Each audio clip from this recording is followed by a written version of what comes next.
کل ہماری جو گفتگو رہی ہے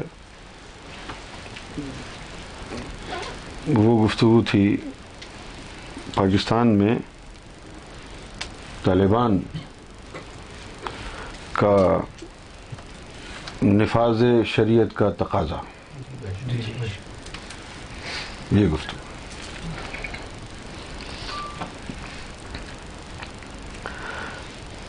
چند اہم نکات جن کے اوپر میں گفتگو کرنا چاہتا ہوں۔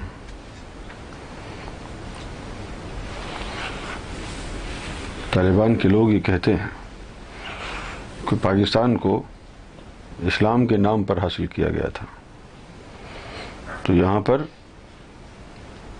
شریعت کا نفاذ ہونا چاہیے۔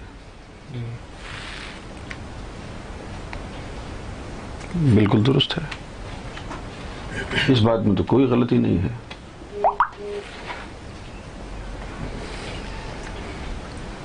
اگر پاکستان کو اسلام کے لیے نہ بھی حاصل کیا گیا ہوتا تو جہاں مسلمان بستے ہیں ان کو شریعت پر عمل پیرا ہونا چاہیے۔ کیا خیال ہے؟ اگر پاکستان کو اسلام کے نام پر نہ بھی حاصل کیا گیا ہوتا تب بھی مسلمانوں کو تو شریعت پر عمل پیرا ہونا چاہیے۔ یہ کوئی دلیل تو نہیں ہے کہ پاکستان کو اجی اسلام کے نام پہ حاصل کیا گیا تھا لہذا وہاں شریعت کا نفاذ ہونا چاہیے۔ سب سے پہلی بات تو یہ ہے، ٹکڑوں میں بات کروں گا میں، کیونکہ جواب سوالات جو لوگوں کے اذہان میں ہیں اور جو اس وقت یعنی چیمہ گوئیاں ہو رہی ہیں مختلف حلقوں میں، سیاسی حلقوں میں، مذہبی حلقوں میں، لوگوں کے پاس جو ہے کوئی سرا نہیں ہے کہ کہاں سے گفتگو شروع کریں، کیا کہا جائے، کیسے نمٹا جائے۔ لہٰذا میں سمجھتا ہوں کہ کچھ گفتگو ایسی ہونی چاہیے جو واضح ہو، جس سے حقائق سامنے آ جائیں۔ سب سے پہلے تو میں آپ کو یہ بتاؤں گا کہ صرف قانون کا ہونا ضروری نہیں ہے، یعنی انف نہیں ہے۔ قانون کے اوپر جو قانون کی جو امپلیمنٹیشن ہے وہ اتنی ہی ضروری ہے جتنا کہ قانون کا ہونا ضروری ہے۔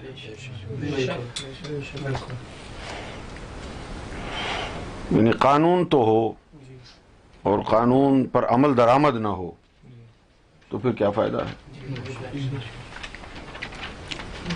یعنی پاکستان میں قانون تو سارے ہیں، نہیں ہے کیا؟ لیکن ان پر عمل درآمد نہیں ہوتا ہے۔ دوسری بات یہ ہے کہ ہمارا پاکستان کا جو معاشرہ، پاکستان کا معاشرہ بھی ہے لیکن اوور آل جنرلی اسپیکنگ جو اس وقت جو یعنی دنیا میں لوگ آباد ہیں وہ کلچرڈ نہیں رہے اب، یعنی ویلیوز بدل گئی ہیں۔ اگر آپ 100 سال کے اوراق پلٹ کر دیکھیں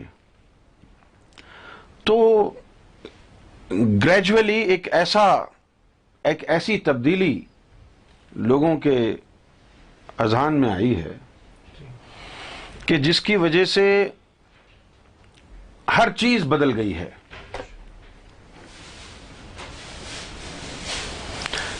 کسی دور میں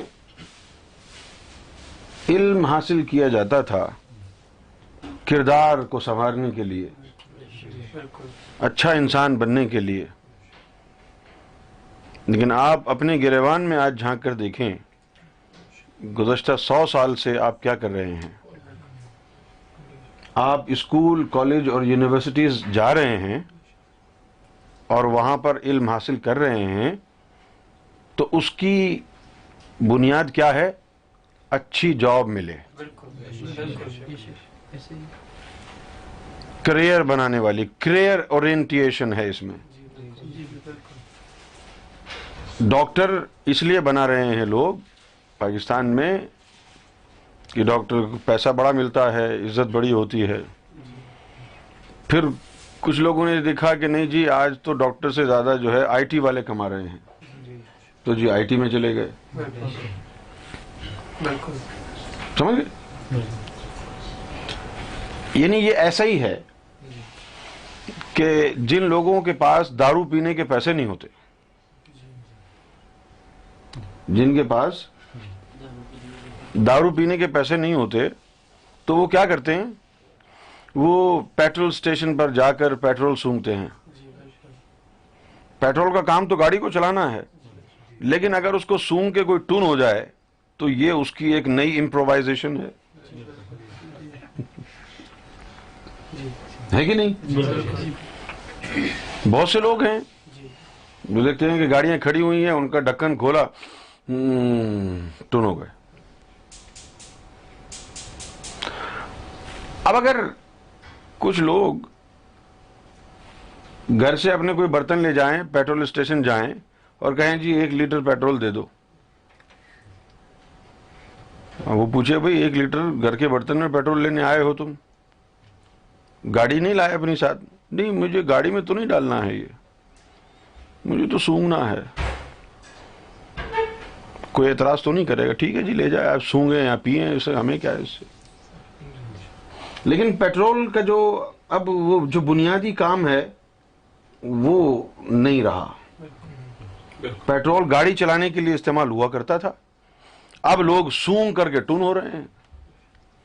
یہی حال دنیا میں اب علم کا ہو گیا ہے. پہلے علم کردار کو سنوارنے کے لیے تھا، پہلے کردار اچھا انسان بننے کے لیے تھا علم. لیکن اب دیکھیں آپ کہ ہمارے جو نئی پود ہے، وہ جتنے بھی لوگ اسکول اور کالجز اور یونیورسٹیز جا رہے ہیں، ان کا کوئی اخلاق نہیں ہے، کوئی کردار نہیں ہے، وہ جانور بن رہے ہیں. کوئی اخلاق نہیں ہے، کردار نہیں ہے. نہ والدین کا اس کے اوپر زور ہے کہ اپنے بچوں کو تہذیب سکھائی جائے، اپنے بچوں کو علم دیا جائے، ان کو شعور دیا جائے. یہ چیز پاکستان میں ناپید ہو چکی ہے. پاکستان میں کچھ زیادہ ہی اس کا فقدان ہے. لیکن ایسا نہیں ہے کہ صرف پاکستان ہی برباد ہوا ہے. عوامی سطح پر اگر آپ دیکھیں، بین الاقوامی سطح پر بلکہ اگر آپ دیکھیں، تو آپ کو نظر آئے گا کہ اچھے قائدین کی قلت ہو گئی ہے. پہلے اچھے اچھے قائد ہوا کرتے تھے، دنیا کے مختلف ممالک میں بڑے بڑے نامی گرامی لوگ ہوا کرتے تھے جو صدارت کرتے، جو پرائم منسٹر بنتے. اور اب تو ہر شاخ پہ الو بیٹھا ہے، انجام گلستاں کیا ہوگا. اب تو جن کو تشریف دھونے کی تمیز نہیں ہے وہ پریزیڈنٹ بن گئے ہیں. سمجھے؟ تو دنیا بھر میں اب علم کا مصرف تبدیل ہو گیا ہے.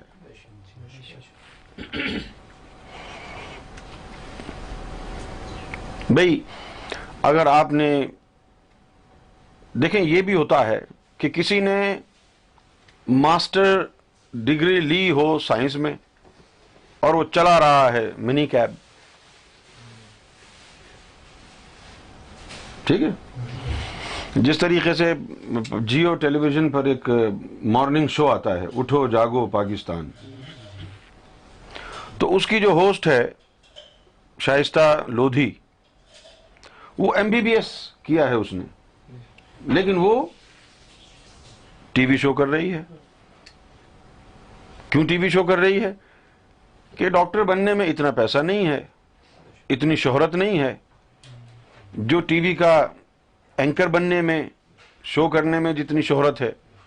صبح شام لوگوں کے سلام، پوری دنیا میں متعارف ہو جانا، اچھے خاصے پیسے ملنا. تو اب تعلیم کا وہ مصرف نہیں رہا. دوسرا آپ دیکھیں گے امپلیمنٹیشن کا نہ ہونا اس کا نقصان کیا ہے. یہاں جو لوگ ویسٹ میں ہیں یا ویسٹرنائزڈ کنٹریز میں رہتے ہیں پاکستانی، جیسے کینیڈا ہے، امریکہ ہے، آسٹریلیا، نیوزی لینڈ، جاپان ہے، سنگاپور ہے، ہانگ کانگ ہے، یہاں جو لوگ رہتے ہیں، تو جو ان ممالک میں لوگ رہتے ہیں وہاں کے قوانین کی پاسداری کرتے ہیں.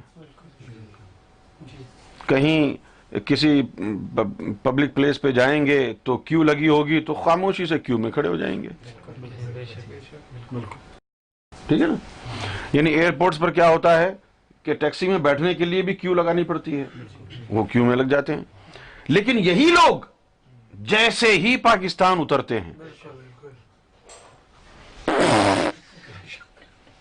ادھر تھوکا ادھر تھوکا، وہی اپنی اوقات میں آ گئے. کیوں؟ کہ پاکستان میں امپلیمنٹیشن نہیں ہے، کوئی امپلیمنٹ کرنے والا نہیں ہے. اور جو امپلیمنٹ کرنے والے ہیں وہ کیا کر رہے ہیں؟ وہ رشوت لے کے، پیسہ لے کے، ٹھیک ہے جی جو جی چاہتا ہے آپ کا کریں. جنہوں نے امپلیمنٹ کرنا تھا، فار ایگزامپل 97 میں سرکار کا جب دورہ ہوا ساؤتھ افریقہ کا، تو سرکار تو جوہانسبرگ میں پروگرام کر کے اور سرکار تشریف لے گئے بائی ایئر کیپ ٹاؤن.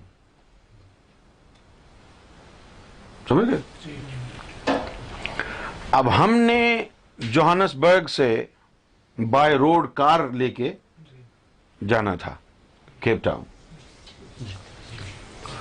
لہذا اچھی خوبصورت گاڑی تھی، مرسیڈیز S500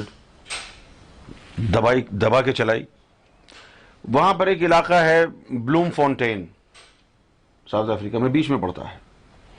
جب وہاں ہائی وے پر میں گاڑی چلا رہا تھا تو میں یعنی احساس نہیں ہوا مجھے کہ میں بہت تیز چلا رہا ہوں، بس چل رہی تھی گاڑی، اتنا لمبا سفر. تو مجھے پولیس والے نے روکا، میری اسپیڈ اس نے ریکارڈ کی 195 کلومیٹر پر آور. تو اکیلا تھا وہ، تو کہنے لگا کہ تم اتنا تیز کیوں چلا رہے ہو؟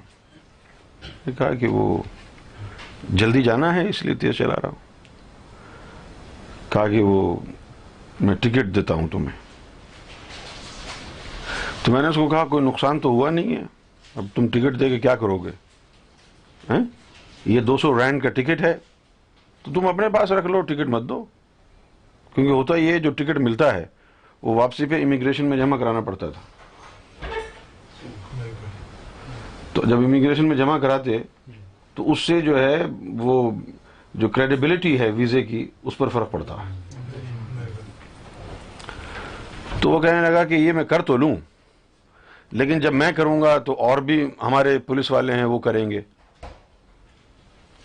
پھر اس کو دیکھ کے کچھ اور بھی کریں گے، پھر یہ جو یہاں پر قانون کی جو پاسداری ہے یہ ختم ہو جائے گی. وہ گورا نہیں تھا، وہ کالا تھا. اس کا اسی پارٹی سے تعلق تھا جس سے وہ نیلسن منڈیلا کی پارٹی، محب وطن. تو یہ بات مجھے بڑی اچھی لگی اس کی کہ پیسے میں تو لے لوں گا لیکن پھر مجھے دیکھ کے اور بھی لیں گے، اس کو دیکھ کے اور لیں گے. اس طرح پھر ایک دن یہ آئے گا کہ یہاں سے قانون ختم ہو جائے گا، کتابوں میں رہ جائے گا، اس کی امپلیمنٹیشن نہیں رہے گی. پاکستان میں سب سے بڑا مسئلہ امپلیمنٹیشن کا ہے. یعنی جرائم کیوں نہیں رک رہے ہیں؟ اس لیے کہ پولیس قانون کو امپلیمنٹ نہیں کر رہی ہے. جب آپ کسی بھی باہر کے ملک سے پاکستان، انڈیا، بنگلہ دیش جائیں تو آپ کو لگتا ہے میری آنکھیں یار اتنی کیا گندی ہو گئی ہیں، گاڑیاں ٹوٹی پھوٹی ہیں، چل رہی ہیں، کوئی ایسا لگتا ہے ابھی گر جائے گی. کیوں؟ کہ جب ہم ہانگ کانگ میں ہوتے ہیں، جاپان میں، آسٹریلیا، سنگاپور میں ہوتے ہیں، امریکہ میں ہوتے ہیں، کینیڈا میں ہوتے ہیں، انگلینڈ میں ہوتے ہیں، تو یہاں دیکھتے ہیں کہ صاف ستھرے روڈ ہیں، صاف ستھری گاڑیاں جا رہی ہیں، دھواں نہیں ہے. ایسا کیوں ہے؟ کیا یہ سارے کے سارے لوگ جنت سے آئے ہیں یہاں پر؟ اور پاکستان میں جتنے بھی یہ بیوروکریسی کے لوگ ہیں، کیا یہ باہر نہیں آتے ہیں؟ یہاں آ کے دیکھتے نہیں ہیں نظام کیسا چل رہا ہے، کیسے چلایا جا رہا ہے؟ سب کچھ دیکھتے ہیں، لیکن ان کو حرام کھانے کی عادت پڑ گئی ہے. ہاں، ان کا یہ خیال ہے کہ جو نچلا طبقہ ہے، قانون ان کے اوپر نافذ کرو. ہم تو قانون بنانے والے ہیں، ہمارے اوپر تھوڑی نافذ ہوگا قانون. یہاں آپ دیکھیں، گاڑی کی جو ہے روڈ وردینس دیکھی جاتی ہے. ہر سال گاڑیوں کا انسپیکشن ہوتا ہے اور ایک سرٹیفکیٹ لینا پڑتا ہے، ایم او ٹی کا سرٹیفکیٹ لینا پڑتا ہے. جب آپ ایم او ٹی کا سرٹیفکیٹ لینے کے لیے جاتے ہیں تو گاڑی کی انسپیکشن ہوتی ہے. وہ چیک کرتے ہیں کہ گاڑی کے جتنے بھی مین جو باڈی اور انجن وائز جو چیزیں ہیں وہ کام صحیح کر رہی ہیں، لائٹیں صحیح کام کر رہی ہیں، دروازہ ٹھیک ہے، اسٹیئرنگ ٹھیک ہے. جب سب ٹھیک ہوتا ہے تو پھر کہتے ہیں جی ہو گیا. اور اگر کوئی فالٹ ہو تو وہ ایم او ٹی نہیں کرتے، کہتے ہیں کہ یہ ٹھیک کرا کے لاؤ پھر ایم او ٹی کریں گے. لیکن ہمارے ملک میں ایسا نہیں ہے. کیوں ایسا نہیں ہے؟ اس کا مطلب یہ نہیں ہے کہ وہاں ایم او ٹی کا قانون نہیں ہے. قانون ہے وہاں،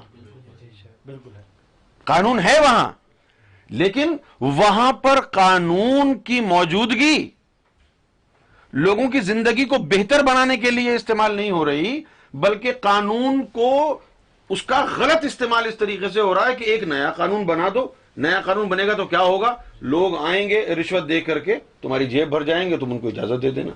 تو قانون بنائے بھی جا رہے ہیں، لکھے بھی جا رہے ہیں، لاگو بھی ہوتے ہیں، لیکن امپلیمنٹیشن پیسوں کی وجہ سے نہیں ہوتی، رشوت کی وجہ سے نہیں ہوتی ہے. کیا سمجھے آپ؟ یعنی پبلک ٹرانسپورٹ ہے، اگر اس کو صحیح طریقے سے کیا جائے تو کتنی شرح اموات کتنی بڑھ گئی ہے پاکستان میں. کتنی اموات روزانہ ہوتی ہیں وہاں، بہت اموات ہوتی ہیں روزانہ وہاں. گاڑیاں ہیں، ٹرک ہیں، بسز ہیں. وہاں پر بسز ایسی ہیں کہ لوگ لٹکے ہوئے جا رہے ہیں، اور جب بس چل رہی ہوتی ہے تو یوں لگتا ہے بس ابھی گری، ابھی گری، ابھی گری. ہو سکتا ہے اسلام آباد میں نہ ہو ایسا، لیکن کراچی میں، لاہور میں اور دیگر جو شہر ہیں ان میں تو ہے ایسا. شاید اسلام آباد میں تھوڑا سا انہوں نے اس کو اوپر قابو کیا ہوا ہوگا، کیونکہ وہاں پر پوری دنیا کے سفارتکار رہتے ہیں، لوگوں کا آنا جانا ہے، لوگوں کو دکھانا بھی تو ہے کہ جی یہ ہے پاکستان. جن لوگوں نے صرف اسلام آباد دیکھ کر کے پاکستان کا امیج اپنے ذہن میں رکھا ہوا ہے وہ احمقوں کی جنت میں رہتے ہیں، کیونکہ اسلام آباد پورا پاکستان نہیں ہے. تو پاکستان میں قوانین تو سارے ہیں.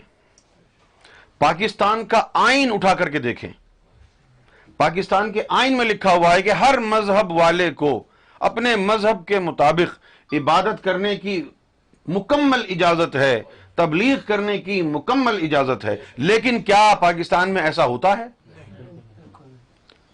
قانون کو توڑنے کے لیے سب سے پہلے کون سا گروہ کھڑا ہوتا ہے؟ مولویوں کا. 5000 مولوی جمع کر کے تھانے کے اوپر دعویٰ بول دیا، اپنی من پسند ایف آئی آر کٹا لی. احتجاج کر کر کے بسوں کو آگ لگانا، بزنسز کو آگ لگانا، اپنی جو مطالبات ہیں وہ زبردستی منظور کرا لیے. ایسے حرامزادوں کی موجودگی میں قانون کی امپلیمنٹیشن کہاں ہو سکتی ہے؟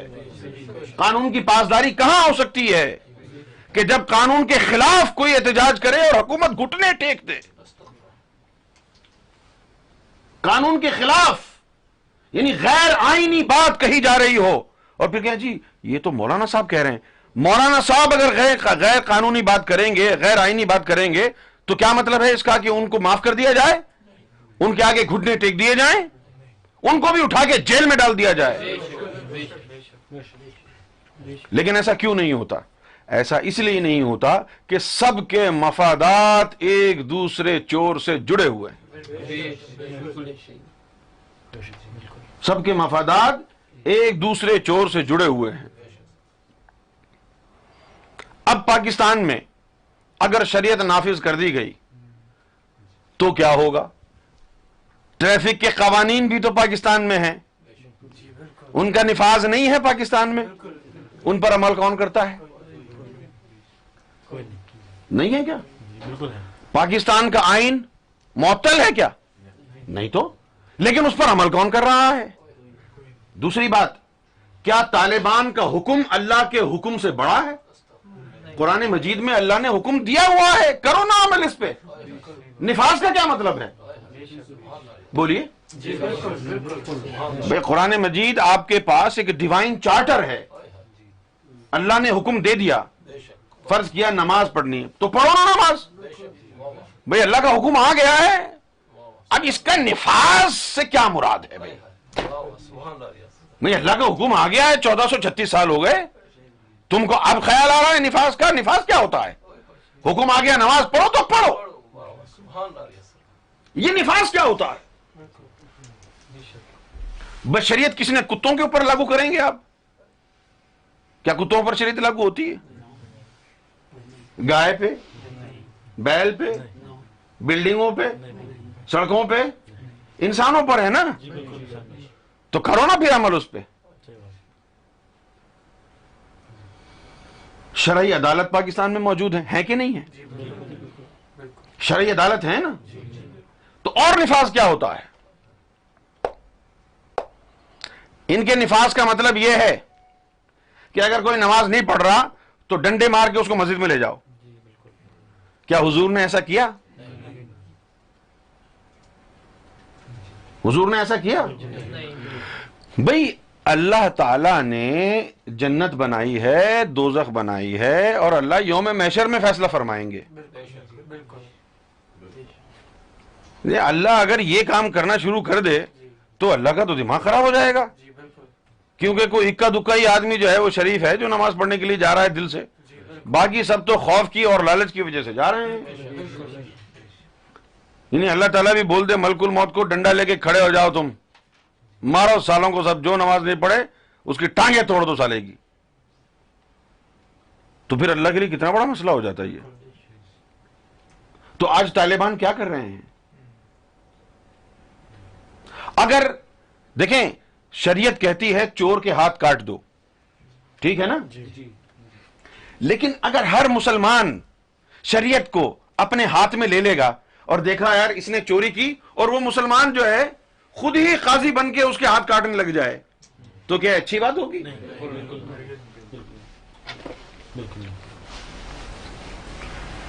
کیوں بھائی؟ یہ جو طالبان ہیں کیا انہیں شریعت کا پورا علم آ گیا ہے؟ یعنی کون سی شریعت کی شق ہے جو یہ کہتی ہے کہ شریعت کے نفاذ کے لیے آنکھ بند کر کے جو سامنے آئے مار دو؟ کھلے کہا جا رہا ہے کہ یہ حملے، یہ سوئسائڈ بومنگ ہم اس لیے کر رہے ہیں کہ شریعت کا نفاذ چاہتے ہیں۔ یہ حملے اس وقت تک نہیں رکیں گے جب تک کہ حکومت ہمارا مطالبہ نہ مان لے کہ وہ پاکستان میں شریعت کو نافذ کر دے گی۔ شریعت کے نفاذ کے لیے معصوم انسانیت کا قتل عام کرنا، کیا یہ خود غیر شرعی عمل نہیں ہے؟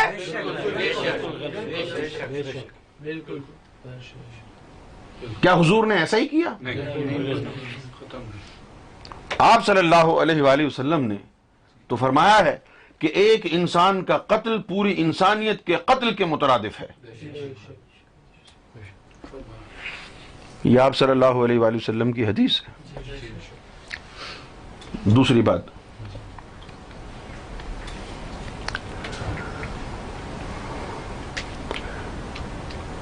حضور صلی اللہ علیہ وآلہ وسلم نے جو شریعت کو وضع فرمایا، ایک دن میں فرمایا تھا؟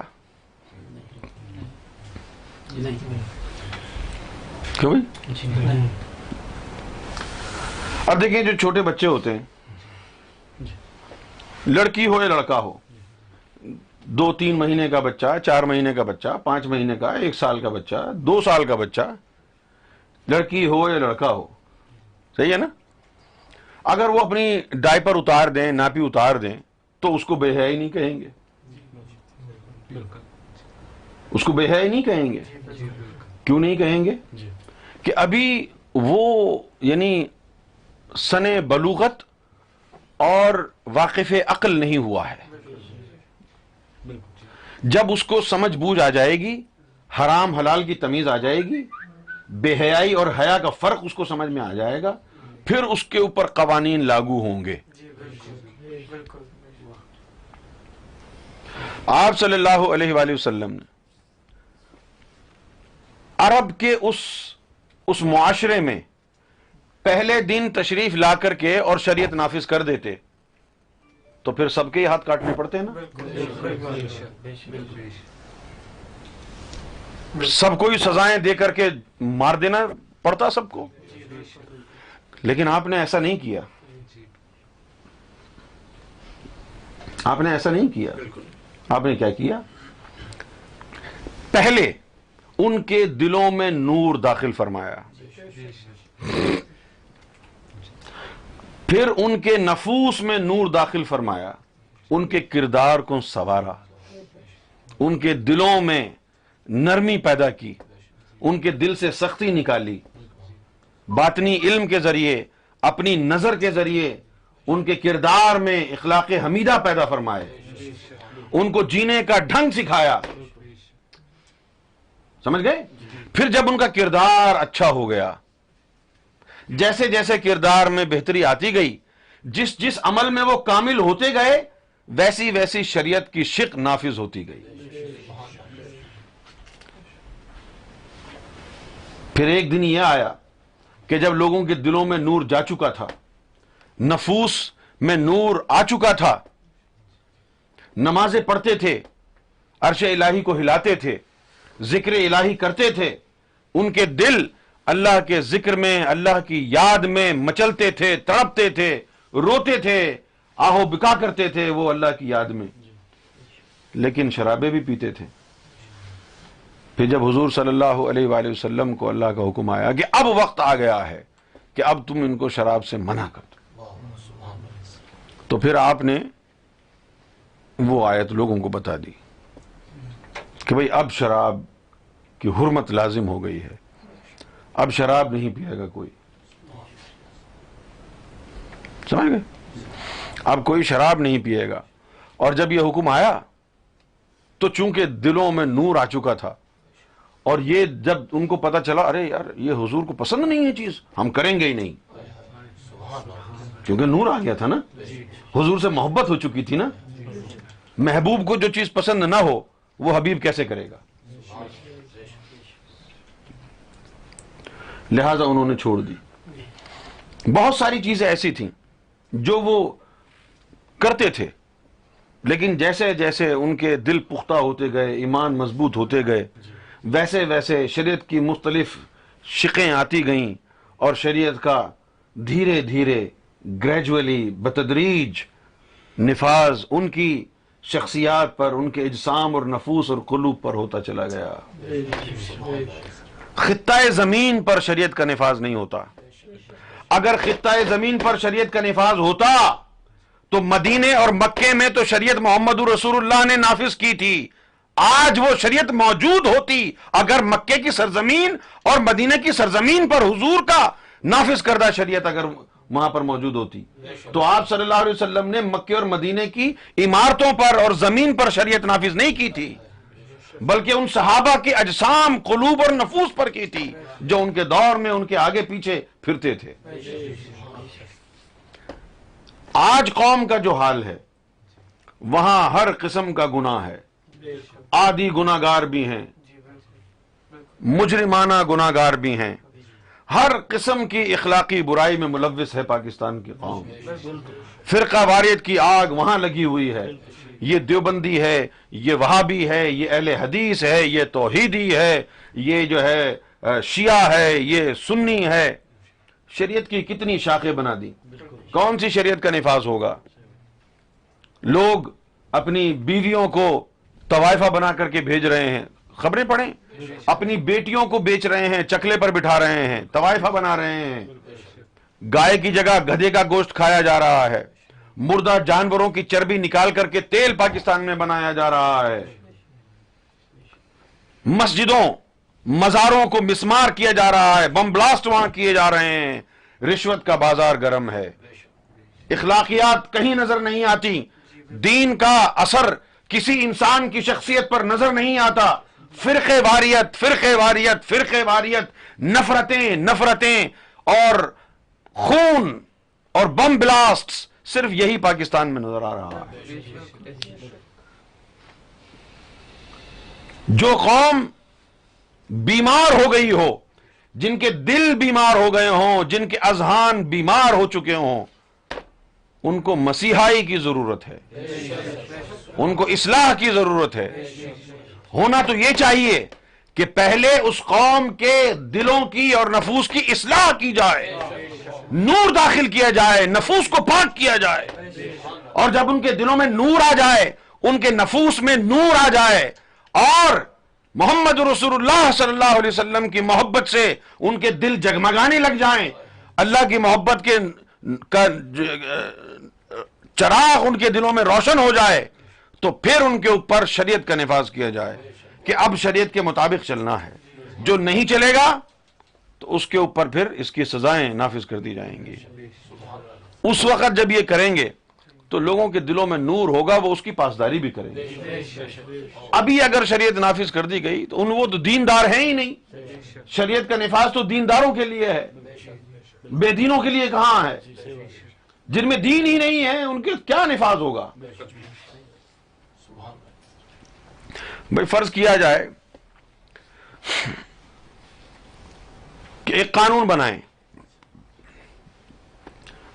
کہ کوئی بچہ بھلے ایک دن کا ہو برقع پہن کے باہر نہیں نکل سکتا، کوئی مرد اور عورت برقع پہن کے باہر نہیں نکل سکتی، کوئی عورت۔ اب اگر اس میں 6 مہینے کی بچی ہے، کیا وہ برقع پہنے گی؟ کیوں نہیں پہنے گی؟ کہ اس کے اوپر اس کا اطلاق ہی نہیں ہوتا۔ اب جو ہمارے یہاں پاکستان میں لوگ اللہ کی، رسول کی، قرآن کی، کلمے کی قسمیں کھاتے ہیں، جھوٹی کھاتے ہیں قسم۔ جھوٹی قسمیں کیوں کھاتے ہیں؟ کیونکہ اللہ کی، کلمے کی، رسول کی محبت دل میں نہیں ہے، ہر چیز کو بیچ رہے ہیں۔ اگر ان کے دلوں میں اللہ کا نور ہوتا تو پھر ان کو اللہ کے نام کا پھر جو ہے ان کو بڑا اس کی ویلیو ہوتی۔ جس چیز کی ویلیو نہ ہو نا تو پھر اس چیز کی آدمی پرواہ نہیں کرتا ہے۔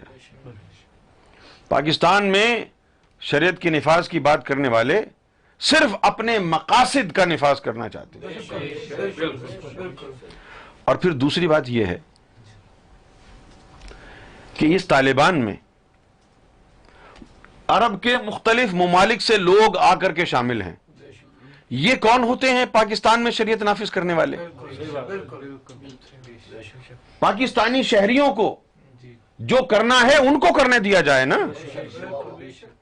کوئی صومالیہ سے آیا ہوا ہے طالبان میں، کوئی الجزائر سے آیا ہوا ہے طالبان میں، کوئی مصر سے آیا ہوا ہے طالبان میں، کوئی سعودی عرب سے آیا ہوا ہے طالبان میں، اور وہ سب ہم پر نافذ ہو کر ہم کو کہہ رہے ہیں بھئی شریعت نافذ کرو یہاں پر۔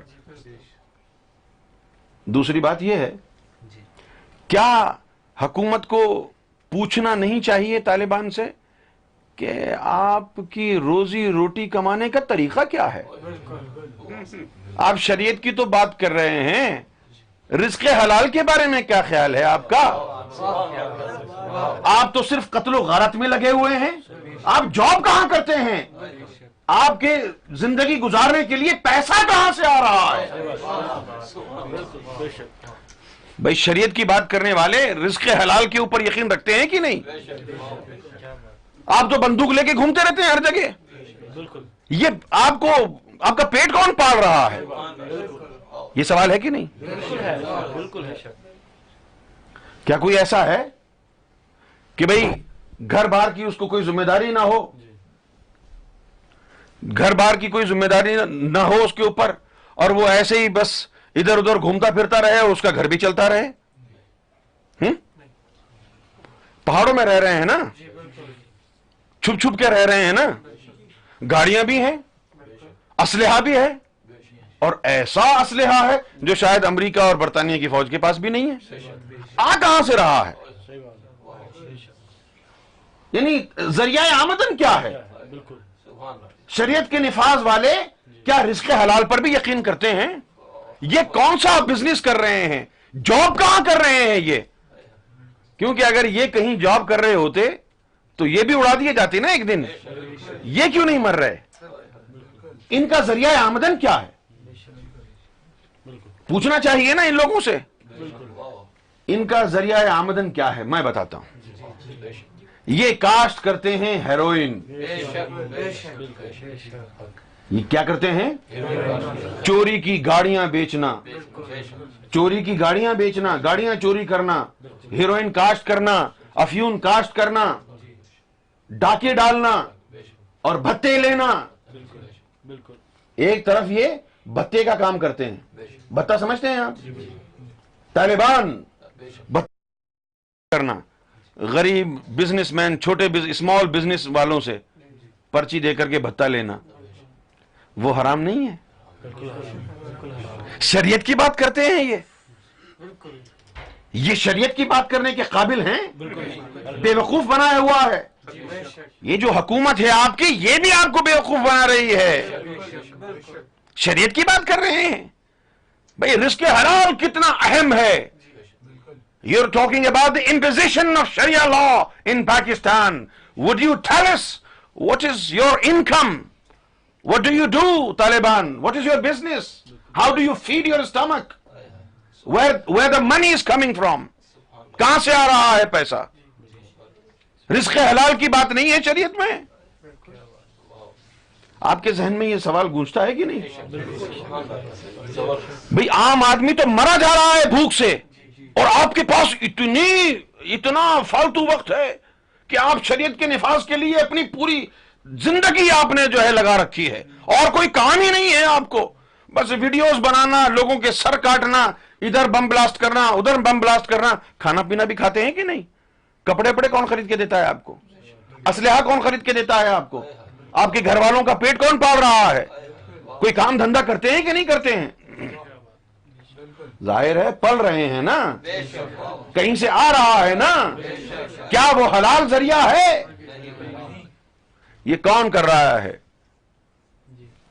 یہ ایک تو ہیروئن کا, منشیات کا کام کرتے ہیں یہ لوگ, بھتہ خوری کرتے ہیں یہ لوگ, پھر ان کے ناجائز باپ سعودی عرب سے ان کو پیسہ بیچتے ہیں. اور ہمارے ناجائز حکمران جو اگر کسی حرامی کے نطفے سے پیدا ہوتے لیکن اسلام کے پاسداری کرنے والے ہوتے تو ہم اپنے سروں کا تاج انہیں بنا لیتے. یہ نواز شریف جیسے حکمران. پیپلز پارٹی کے جو لوگ ہیں, آصف زرداری ہے بہت بڑا چور ہے, لیکن وہ دین کو نہیں بیچتا. نواز شریف آب زمزم پیتا ہے لیکن محمد رسول اللہ کا گستاخ ہے. آصف علی زرداری شراب پیتا ہے, لوگوں کا خون نہیں پیتا.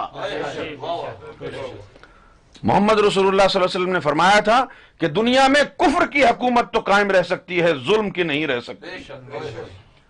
یہ نواز شریف, اس کا گھرانہ, اس کی تنظیم, یہ سارے کے سارے گستاخان رسول ہیں. یہ دین اسلام کے دشمن ہیں. یہ نجدیوں کے ساتھ ملے ہوئے ہیں. یہی طالبان کا مکرو اور اصل چہرہ ہے. ان کے چہرے پر داڑھی نہیں ہے, ان کے اندر داڑھی ہے. یہ ملا عمر سے کم نہیں ہے, یہ دجال سے کم نہیں ہے. شریعت کے نفاذ کی بات کرنے والے کیا رزق حلال پر یقین رکھتے ہیں؟ ذریعہ آمدن کیا ہے؟ پیسہ کہاں سے آ رہا ہے؟ غیر مقلد, غیر مقلد کی جو ہے تشریح بڑی ضروری ہے. پہلے تو میں آپ کو بتاتا ہوں کہ اردو میں اس کا کیا مطلب ہے. مقلد جو لفظ ہے وہ نکلا ہے تقلید سے. تقلید کرنا. اب تقلید کرنا کیا ہے؟ چھوٹی سی مثال دیتا ہوں کہ بھئی اب میں کرکٹ کھیلتا ہوں بچپن سے، تو جو میرے اولاد پیدا ہوئی انہوں نے بھی مجھے کرکٹ کھیلتے ہوئے دیکھا، تو وہ بھی کرکٹ کھیلنے لگ گئے. یہ کیا ہے؟ تقلید. یہ اس کا عمومی معنی ہے، سمجھ گئے؟ یہ اس کا جنرل کنوٹیشن ہے. اچھا، اب جس طریقے سے قانون کی کتابیں عام ملتی ہیں یا نہیں ملتی ہیں؟ قانون کی کتابیں عام ملتی ہیں، لیکن قانون کو سمجھنے کے لیے کئی سالوں پر محیط کورس کر کے لوگ وکیل بنتے ہیں. اگر ہر آدمی جو پڑھنا لکھنا جانتا ہے وہ قانون کی کتاب لے کے فیصلے کرنے شروع کر دے تو کیا اس پریکٹس کو ایکسپٹ کر لیا جائے گا؟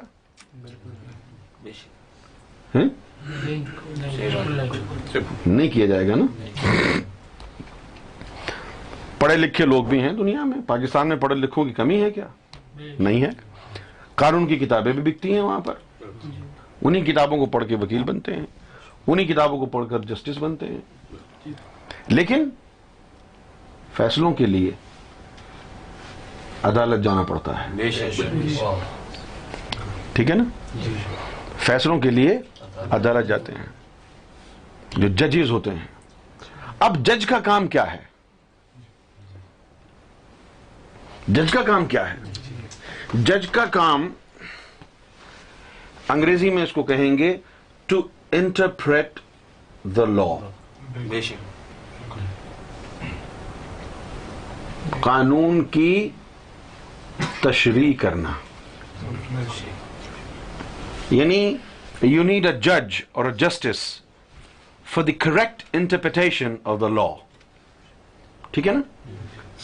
عام آدمی قانون کی کتاب پڑھ کے you cannot trust his interpretation of the law because he is not fully aware of the codes and principles of law, because law will change according to circumstances, according to the nature of crime. ٹھیک ہے نا؟ In a similar way, we need an imam who will interpret Sharia. In a similar way, you need an imam who will interpret Sharia. So, the imam, the aimma in Islam, there are 4 aimma in Islam who interpret Sharia. Imam Azam, Imam Abu Hanifa رضی اللہ تعالی عنہ. اس کے بعد امام شافعی رحمت اللہ علیہ، امام انس بن مالک رضی اللہ تعالی عنہ، امام احمد بن حنبل رحمت اللہ علیہ.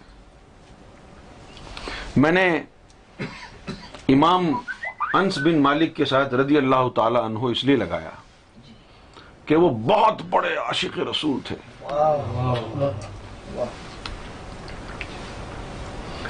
انہوں نے حج نہیں کیا. امام انس بن مالک رضی اللہ تعالی عنہ، he obtained ظاہری knowledge, باطنی knowledge, but he never went for Hajj. And people asked him, why don't you go for the pilgrimage of Hajj? He said, I will go when the appropriate time comes. ٹھیک ہے نا؟ And when he had fulfilled all the fatherly responsibilities and all other responsibilities, then he went for Hajj. He performed Hajj in Mecca, and then he traveled to the city of the Prophet, Madinatul Munawwara, and he sat there in front of the grave of Muhammad sallallahu alayhi wasallam. And he sat there for many years. And he never came out from the mosque of Muhammad sallallahu alaihi wasallam. And the only time he was out of the mosque was when he died. ان کی میت لائی گئی باہر. انہوں نے کہا تھا میرے لیے یہ ممکن نہیں ہے کہ میں آقا کے دربار میں جاؤں اور پھر واپسی کا سوچوں.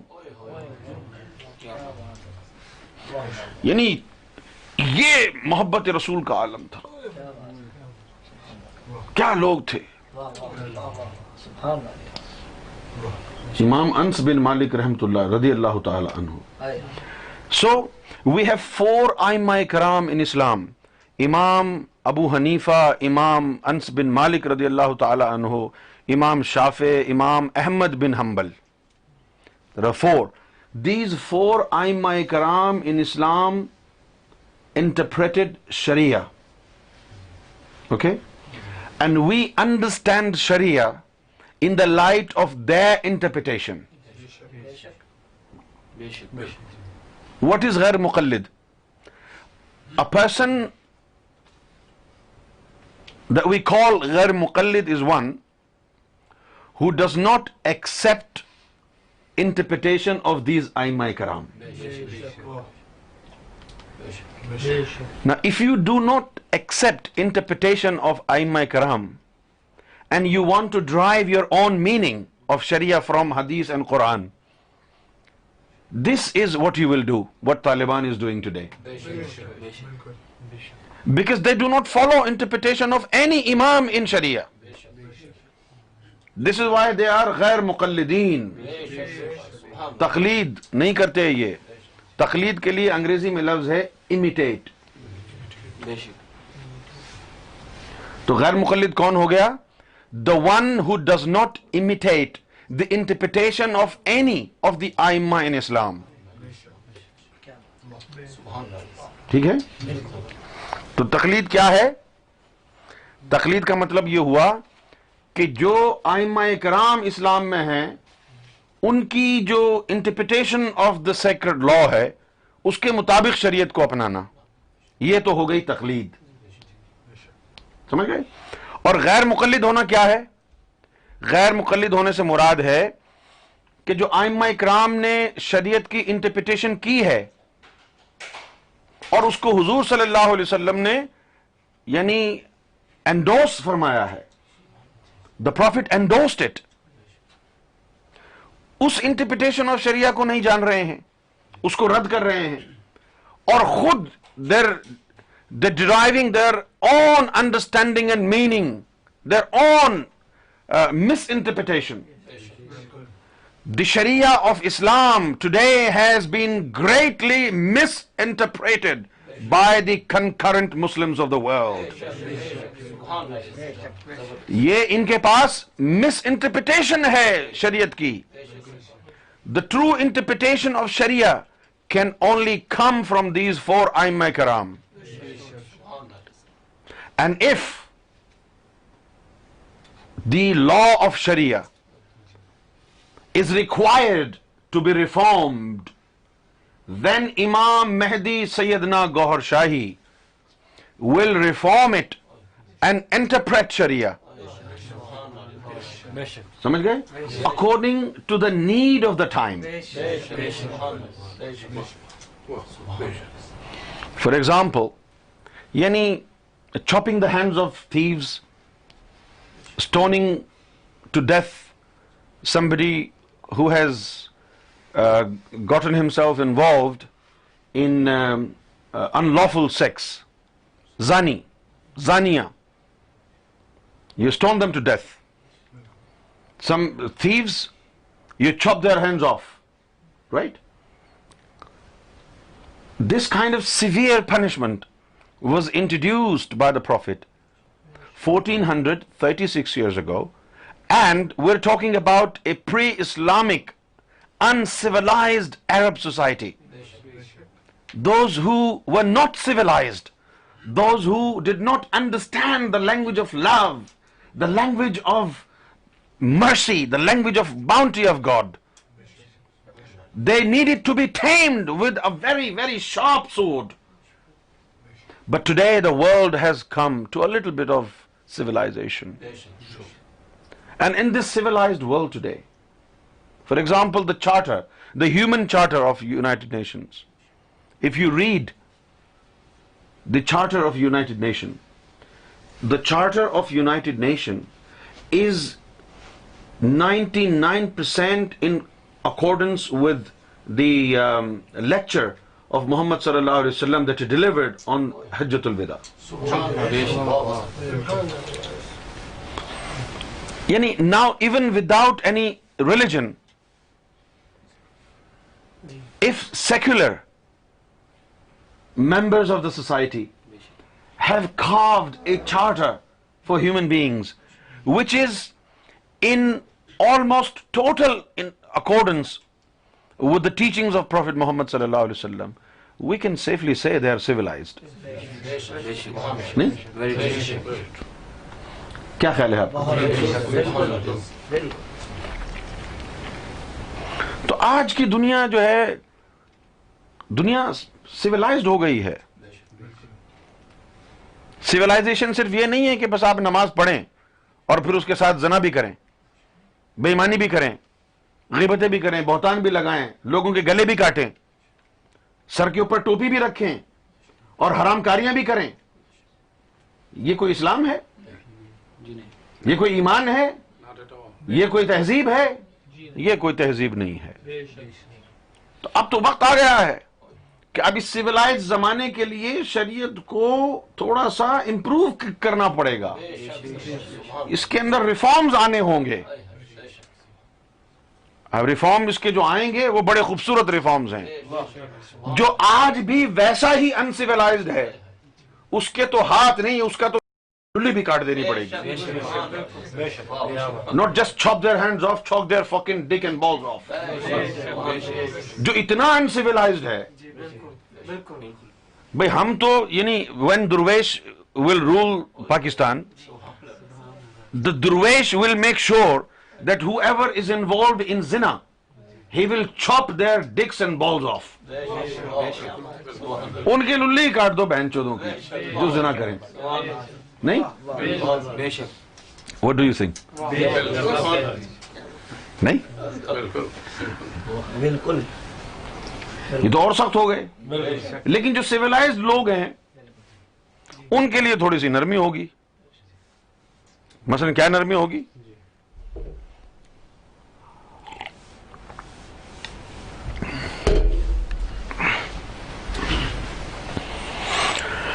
فرض کیا اب یہاں پر جو ویسٹرنائزڈ جو ممالک ہیں، یہاں جو لوگ رہتے ہیں اور یہاں جو میوچول انڈرسٹینڈنگ کے باعث بغیر شادی کے ایک ساتھ رہتے ہیں، بچے بھی پیدا کر لیتے ہیں، ٹھیک ہے نا؟ تو ان کے لیے جو ہے کچھ اور قانون بننا پڑے گا. سمجھ گئے نا؟ کیونکہ وہ تو آپس میں اب یہ زنا نہیں کہہ سکتے نا، اس کو میوچول انڈرسٹینڈنگ سے رہ رہے ہیں نا بھائی، اسی کو وہ شادی سمجھ رہے ہیں، میوچول انڈرسٹینڈنگ سے رہ رہے ہیں نا. ان کے لیے کچھ اسی طرح کے قوانین بنانے پڑیں گے کہ ٹھیک ہے اب تمہارا ایک سول پارٹنر ہو گیا ہے نا، اب دوسرے کی طرف آنکھ اٹھا کے نہیں دیکھنا. کیا خیال ہے؟ اس طرح کے کچھ قوانین کریں گے. خیر، یہ باتیں تو بعد میں کرنے والی ہیں، ابھی تو فاش نہیں کریں گے. یہ جو میں نے ابھی تقلید کی جو آپ کے سامنے تشریح پیش کی ہے، کیا وہ آپ کی سمجھ میں آئی ہے؟ تقلید کیا ہے؟ یعنی شریعہ like the law, you need a judge or a justice, and that judge and justice will interpret law for you, right? You need a judge to tell you what does the law say. Although there are thousands of books on law are available in the market, but you just can't walk in a bookstore and say I need a book of law and you read law and you implement it by yourself. No, this is not how it works. In a similar way, you read Quran and Hadith and say, oh, I understand Sharia now. No. You can't do that. You need somebody who interprets Sharia for you. And there are four. Unanimously decided. There are four امام مالک, امام احمد بن حنبل, امام شافعی, امام ابو حنیفہ. The interpretation of Sharia must come from them. Then it will be considered as Sharia Mustafa. If it is not the interpretation of one of these Aimma Ikram in Islam, then we will not recognize it as Sharia. آپ کی سمجھ میں آ گئی ہے بات؟ Interpretation of شریعت کہاں سے آئی ہے؟ ان چار ائمہ کرام سے, امام ابو حنیفہ, امام مالک, امام حنبل اور امام شافعی. ان چار کے علاوہ اگر آپ شریعت کی کوئی بات کر رہے ہیں تو پھر وہ شریعت اس کو متصور نہیں کیا جائے گا. یہی وجہ ہے کہ یہ غیر مقلد ہیں, کسی امام کی انٹرپریٹیشن آف شریعت کو قبول نہیں کرتے, اپنے ہاتھوں میں انہوں نے قرآن اور حدیث لے لیا ہے. یہی وجہ ہے کہ اب یہ غلط فیصلے کر رہے ہیں, چلتے پھرتے آدمیوں کو سنسار کر رہے ہیں, کسی کے ہاتھ کاٹ رہے ہیں. ہر آدمی اگر قانون اپنے ہاتھ میں لے لے گا, فرض کیا کہ آپ نے جو ہے کسی کو چوری کرتے ہوئے دیکھا, آپ خود ہی اس کو مارنے لگ گئے, ہاتھ کاٹ دیے, تو کیا اس کو یعنی قبول کر لیا جائے گا آپ کے اس عمل کو؟ آپ کہیں جی ارے اس نے چوری کی تھی, میں نے اس کے ہاتھ کاٹ دیے. یہ آپ کا کام نہیں ہے, یہ قاضی کا کام ہے, یہ شرعی عدالت کا کام ہے, یہ آپ کا کام نہیں ہے. بھئی جب یہ عدالت میں جائے گا تو عدالت کیا کہے گی؟ ایسے آنکھ بند کر کے ہاتھ نہیں کاٹے گی. عدالت کہے گی کہ تم نے چوری کیوں کی. اگر وہ کہے گا کہ بھئی میں 12 دن سے 10 دن سے میں بھوکا تھا, جس طرح پاکستان میں, پتا ہے میں نے کیا خبر سنی, پاکستان میں ٹی وی پر آیا, ایک عورت نے اپنے 2 بچوں کو جان سے مار دیا. one mother in Pakistan killed her 2 very small children. Why? One of the baby was 1.5 years old and she did not have money to feed her baby, and the baby did not take anything for the last 8 months. As a result, that mother killed both of her children. اب پاکستان میں لوگ خودکشیاں کر رہے ہیں, بچے خودکشیاں کر رہے ہیں, سمجھے آپ؟ تو اگر کسی کے گھر میں فاقے ہو رہے ہیں, کھانے کو کچھ نہیں ہے, اور پھر اس نے ایک روٹی چرا لی, کھانا چرا لیا, آپ اس کے ہاتھ کاٹ دیں گے؟ یہ تو شریعت نہیں ہے.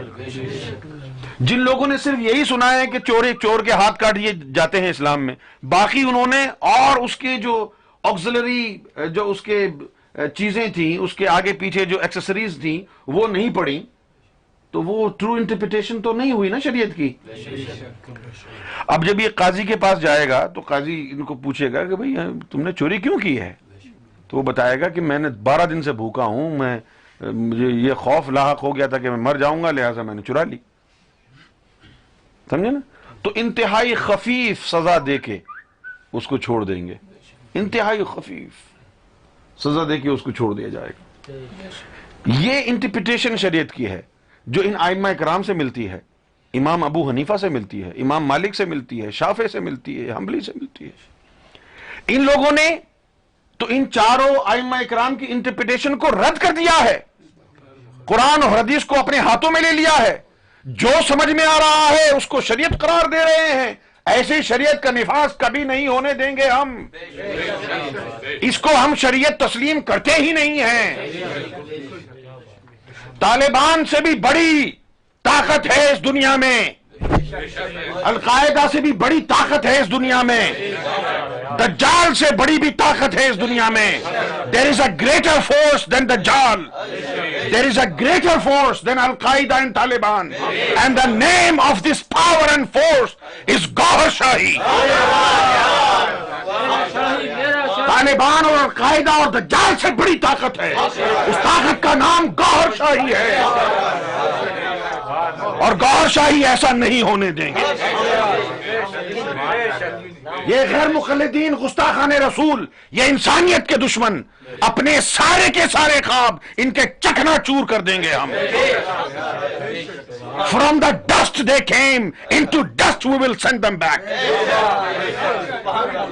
مٹی سے نکلے ہوئے لوگوں کو دوبارہ مٹی میں دفنا دیں گے. سب سے بڑی طاقت امام مہدی گوہر شاہی کی, گوہر شاہی کے ہوتے ہوئے یہ کچھ نہیں کر سکتے. بالکل گور شاہی سب سے بڑی طاقت ہے. Challenge challenge. ہم گوہر شاہی کے کتے ہیں. جس کو اپنی طاقت پر ناز ہو ہمارا کچھ بھی کر کے دکھائے. طالبان، القاعدہ، دجال سب کو چیلنج ہے. اور ہم کو زوم ہے نام گوہر شاہی پر. جس کو اپنی طاقت پر ناز ہے ہم پر چلا کے دکھائے.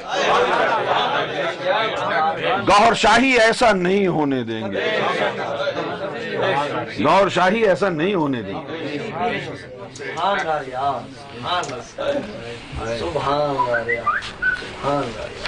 تو in order to understand Sharia, you need an interpretation from four Aimma Ikram in Islam. Either Imam Abu Hanifa, Imam Shafi, Imam Malik, Imam Hanbal. Any other interpretation of Sharia, for except the interpretation that comes from them, will not be recognized as Sharia.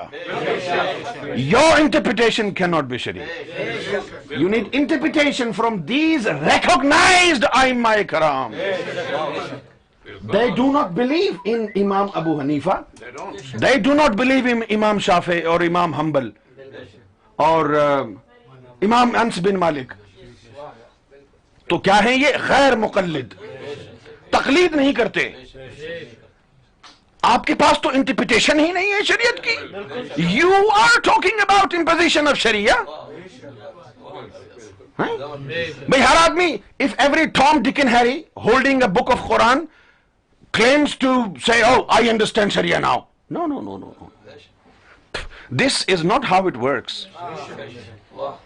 For example, why do we go to courts? Why do we need a judge? Why do we need a justice? There are books on law available in every bookstore. If you want to impose law, why don't you go to a bookstore, buy a book, study the law, and then punish people? If you do that, you will be behind the bars.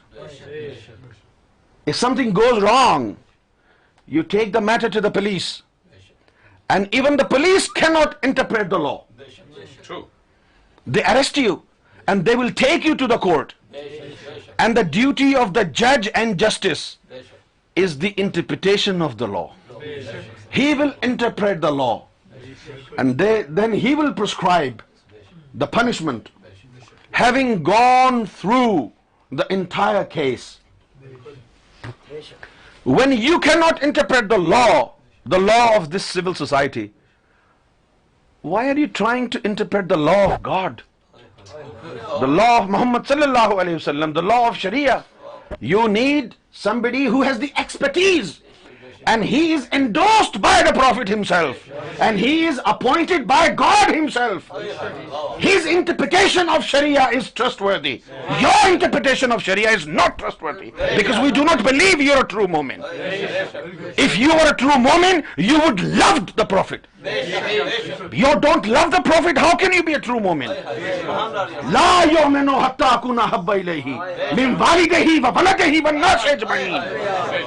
تم اس وقت تک مومن ہی نہیں بن سکتے. یہ حرام زادے طالبان کے کتے سور یہ کہاں سے مومن ہیں؟ یہ تو محمد رسول اللہ کے دشمن ہیں. They are the enemies of the beloved of God. یہ تو محمد رسول اللہ کے گستاخ ہیں. They do not love Muhammad sallallahu alayhi wasallam, and they want to impose the law of Muhammad Rasulullah. Allahu Akbar walillahil hamd. دیکھیے تو بھائی گدھا کہنے لگے کہ بھائی ہم جج بنیں گے تو کیسی ہنسی آئے گی آپ کو. یہ سالے نطفے گدھوں کے, یہ مٹی کھانے والے لوگ, پانی بیچنے والے لوگ, لڑکیوں کو زندہ دفن کرنے والے مردود, ان کے پاس کہاں سے آئی شریعت؟ ان کے پاس کہاں سے آیا اسلام؟ اسلام ان کے پاس نہیں ہے. اسلام غریب الوطن ہو گیا ہے. اسلام مر گیا ہے. اسلام غریب الوطن ہو گیا تھا. جس دن مصطفیٰ اس دنیا سے گئے تھے اسی دن اسلام غریب الوطن ہو گیا تھا. محمد رسول اللہ کا لاشا 3 دن تک بے جار و مددگار پڑا رہا, اس کی تیمارداری کرنے والا کوئی نہیں تھا. اسلام باقی ہوتا تو محمد کا جنازہ 3 دن تک نہ پڑا رہتا. کہاں ہے اسلام؟ یہ سب گستاخان رسول ہیں, ان کو سزا دینی ہوگی. ان کو امام مہدی گور شاہی سزا دیں گے. کسی کے ذہن میں کوئی سوال ہے تو پوچھے. ذہن میں تھی کہ جس طرح سرکار نے اسپیچز میں فرمایا کہ امامت اہل بیت میں 11 سے لے کر جو ہے وہ امام ابو حنیفہ کو دی گئی اور اس پر کو جس طرح فرمائی دی گئی, تو اس حساب سے تو امام ابو حنیفہ جب آئے تو اس وقت اس کا مطلب وہ 11 امام آ چکے تھے کیونکہ ان سے لے کر دی گئی.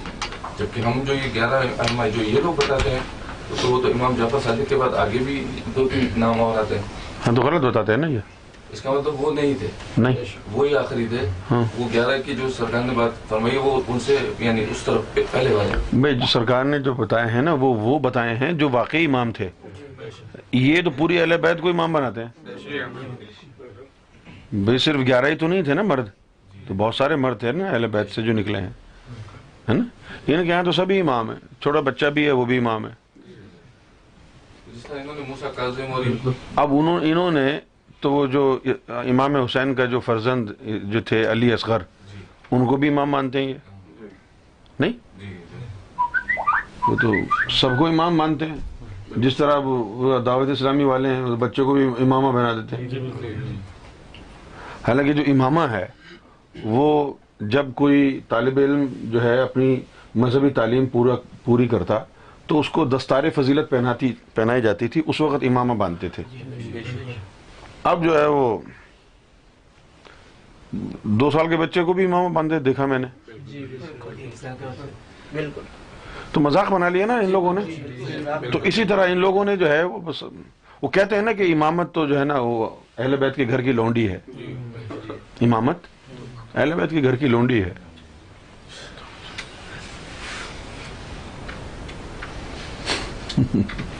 جی اس کا امام جعفر صادق کے بعد جو نام جو مینشن کرتے ہیں موسیٰ کاظم اور مختلف اور یہ یعنی اوتھینٹک نہیں ہوتے. نہیں, اچھے لوگ تھے لیکن اب یہ کہیں کہ امام تھے تو پھر یہ تو امام نہیں تھا. نیکوکار کہہ سکتے ہیں, نیکوکار تو ہاں, کیونکہ جس کو امام عسکری کہتے ہیں وہ تو 125 سال 150 سال کے بعد کا ہے, تو امام ابو حنیفہ تو اس سے پہلے کے, تو یہ ان کی اپنی لسٹ ہے. اس حساب سے تو پھر ان کا جو یعنی وہ والا نظریہ بھی زیرو ہو جاتا ہے. عسکری تک کھینچ کے لے گئے جی 125 سال. ویسے 14 معصوم ہیں, ان کے مطابق سب معصوم تھے. جی ہاں 14 معصومین ہیں نا, ان کے مطابق سب معصوم ہیں. اب یہ جو لفظ ہے نا معصوم, یہ بڑا خطرناک ہے. ہاں, معصوم کا مطلب یہ ہے کہ ان سے گناہ نہیں ہو سکتا, اور جو گناہ کر بھی رہے ہیں تو وہ کہتے ہیں یہ گناہ نہیں ہے. یعنی ویسے تو نبیوں کے لیے آتا ہے معصوم ہونا, نبیوں کے علاوہ اہل بیت میں 14 معصومین کا ہم نے ذکر سنا ہے. آپ نے بھی سنا ہوگا 14 معصوم. ان کے یہاں پر سب معصوم ہیں.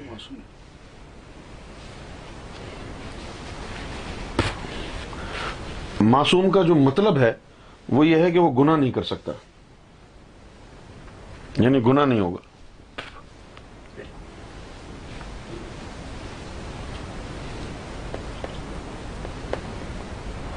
ایک واقعہ ہے,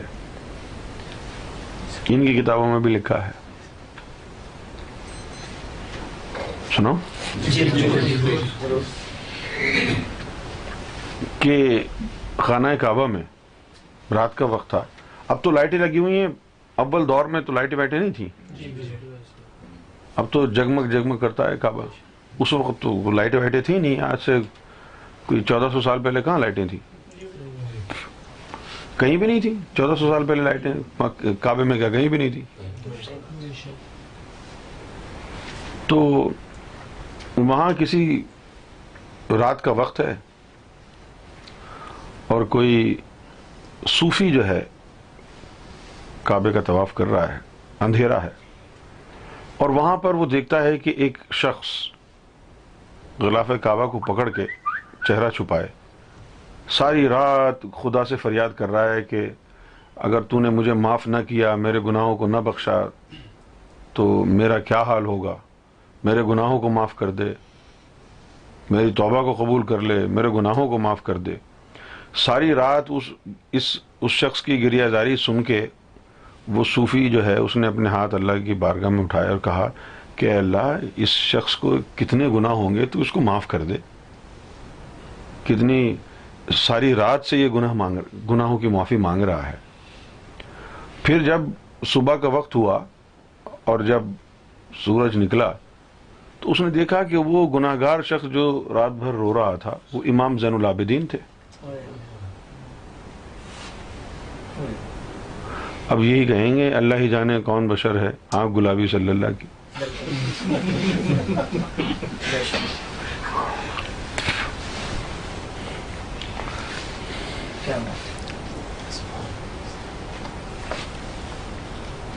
مذہب کے اندر سب سے بڑا مسئلہ ہر مذہب میں یہی رہا ہے کہ کچھ ایسے کیریکٹرز بنا دیے جاتے ہیں کہ جو کہانیوں میں بستے ہیں، اور اتنے میتھولوجی کا ان کے اوپر جو ہے اثر ہوتا ہے، یعنی قصے اور کہانیوں کا کتاب میں بسنے والے کردار ہوتے ہیں وہ، کہ جب کوئی آدمی اپنے آپ کو پاک صاف کر کے خدا کا قرب حاصل کرنا چاہے اور ان کی مثال کو سامنے رکھے تو وہ سمجھتا ہے یار یہ کیسے اتنے مقرب بن گئے، میں تو ہو ہی نہیں سکتا۔ اس کی وجہ کیا ہے کہ وہ بڑھا چڑھا کر کے غلو کے ساتھ کام لیا، ایگزیجریشن کیا ہے، اور نہ جانے ان کو دیو مالائی کہانیوں کا کردار بنا دیا کہ وہ تو یہ ہو تھے، وہ تو یوں تھے، وہ تو ایسا تھے۔ جس طرح ہمارے مسلمان جو پاکستان میں خاص طور پر رہتے ہیں ان کا یہ گمان ہے کہ صحابہ کرام سے تو گناہ ہو ہی نہیں سکتا۔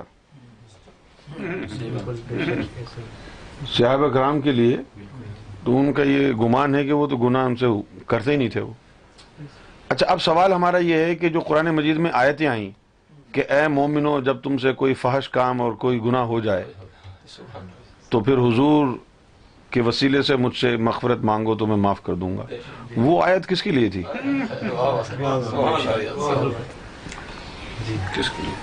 کیا خیال ہے؟ ہم لوگوں کے لیے تھی کیا؟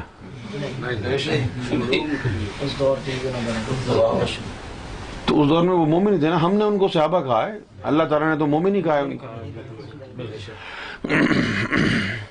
پھر یہ لوگ یہ کہتے ہیں کہ بھئی صحابیوں جیسا تو کوئی بن ہی نہیں سکتا، یہ مفروضے ہیں۔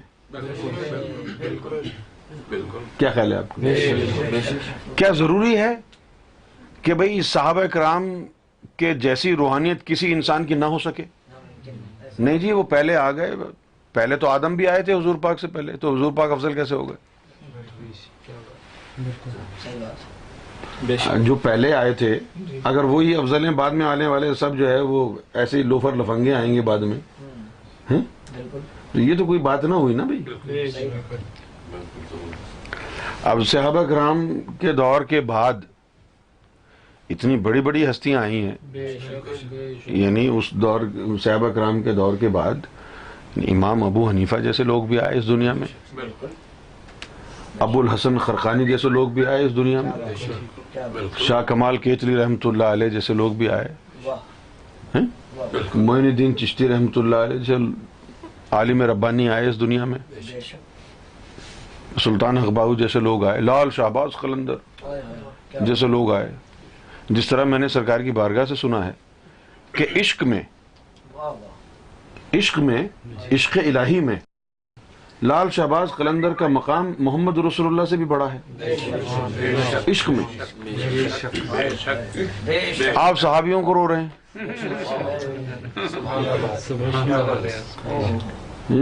میں نے خود براہ راست سرکار سے سنا ہے کہ عشق میں۔ اور پھر کوئی ایک دو واقعات نہیں ہے یہ، کہ بھئی حضور کی ہی امت کا کوئی شخص آگے بڑھ جائے گا. موسیٰ علیہ السلام کی امت میں بھی ہوا کہ اللہ تعالیٰ سے یعنی موسیٰ علیہ السلام سے کسی عورت نے کہا کہ بھئی اللہ سے پوچھو میری تقدیر میں اولاد ہے کہ نہیں ہے. موسیٰ کو اللہ نے کہا جی نہیں ہے. انہوں نے آگے کہہ دیا. چند دنوں بعد ایک فقیر گزرا, اس نے کہا جو ایک روٹی دے گا ایک اولاد ہوگی, دو دے گا دو ہوگی. تو عورت نے 2 روٹیاں دے دی, بعد میں اس کے 2 اولاد ہو گئیں. پھر ایک دن موسیٰ کا وہاں سے گزر ہوا تو وہ جو بچے تھے وہ گلی میں کھیل رہے تھے, آگ لگی ہوئی تھی, ان میں ہاتھ ڈالنے کی کوشش کر رہے تھے. موسیٰ نے بچایا اور بڑے سخت غصے میں ندیم کی طرح کہا کس کے بچے ہیں یہ, بچوں کا خیال نہیں ہے لوگوں کو. ان کی ماں بھاگی بھاگی آئی اور کہنے لگی جی میرے بچے ہیں, مجھ سے غلطی ہو گئی. تو پھر ان کو یاد آیا ارے یہی تو وہی تو موسیٰ ہے جس نے کہا تھا میرے بچے نہیں ہوں گے. کہنے لگی یہ میرے بچے ہیں, تم تو کہہ رہے تھے میری قسمت میں ہی نہیں ہے. اب جب موسیٰ علیہ السلام نے یہ سنا تو وہ تو تب گئے. انہوں نے جا کے اللہ کو کہا کہ یہ کیا ہے یار, بھئی آپ نے کہا تھا نہیں ہوں گے, میں نے کہہ دیا, یہ پھر کہاں سے ہو گئے. تو اللہ تعالیٰ نے پھر جو ہے, اللہ تعالیٰ بھی سیدھے سیدھے جواب نہیں دیتا ہے نا. اللہ تعالیٰ نے کہا اچھا اس کا جواب ہم تمہیں دیں گے, تم ایسا کرو کہ تم ہمارے لیے انسانی گوشت کسی سے لے آؤ. صحیح. اب کون اپنا گوشت کاٹ کے دے گا, کسی نے بھی نہیں دیا. چلتے چلتے کسی جنگل بیابان میں کہ پہاڑ پہ جا کر دیکھا کہ ایک آدمی جو ہے وہ بیٹھا ہوا ہے, اس نے خود ہی بلایا کہ یہاں آؤ, کیوں پریشان ہو موسیٰ, پریشان ہو, اس کو میرا نام کیسے پتا ہے, تو جانتا بھی نہیں اس کو میں. خیر انہوں نے کہا کہ بھئی اللہ تعالیٰ نے گوشت منگایا ہے. کہاں کا منگایا ہے, نہیں بھئی صرف اتنا ہی بتایا گوشت منگایا ہے. اپنے جسم کے حصے کا, ہر حصے کا گوشت کاٹ کے اس بندے نے موسیٰ علیہ السلام کو دے دیا اور وہ لے گئے. اور اللہ تعالیٰ کو جو ہے جا کے گوشت دیا. تو اللہ تعالیٰ نے کہا یہ کس سے لے کے آیا, بولا پہاڑ پہ ایک آدمی بیٹھا ہوا تھا.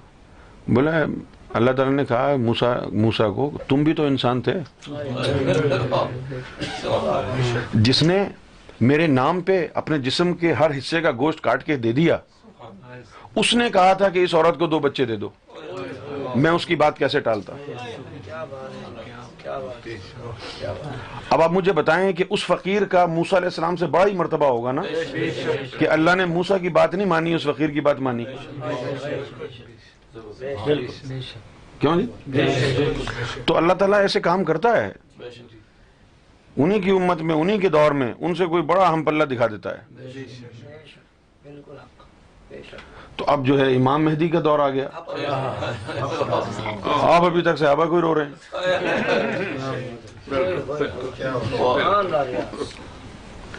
میں یہ کہتا ہوں کہ جو احادیث امام مہدی کے لیے آئی ہیں, ان احادیث میں یہ لکھا ہے کہ امام مہدی کے اندر محمد ہوں گے, ان کی شکل و صورت, ان کی سیرت سب محمد رسول اللہ جیسی ہوگی. تو بھائی اگر محمد رسول اللہ صلی اللہ علیہ وسلم جیسی سیرت اور شکل والی ذات اس دنیا میں دوبارہ آ سکتی ہے, تو علی اور اویس قرنی کی شخصیت بھی تو دوبارہ آ سکتی ہے نا. کیوں جی؟ بھئی یہ کہیں کہ بھئی اوباما جیسا صدر دوبارہ آ سکتا ہے, یہ تو مان لیں. یہ نہ مانے کہ وائٹ ہاؤس کے اندر جو چپڑاسی ہے وہ ایک ہی ہے, اس جیسا کوئی نہیں ہو سکتا. یہ کیا بات ہوئی کہ بھئی اوباما جیسا پریزیڈنٹ تو دوسرا آ سکتا ہے, لیکن یہ نہیں کہنا کہ وائٹ ہاؤس کا جو چپڑاسی ہے اس جیسا کوئی نہیں ہو سکتا, یہ تو شرک ہو جائے گا. یہ ہے ہماری امت کا جو ہے وہ مسئلہ کہ بھئی صحابہ جیسا کوئی ہو ہی نہیں سکتا.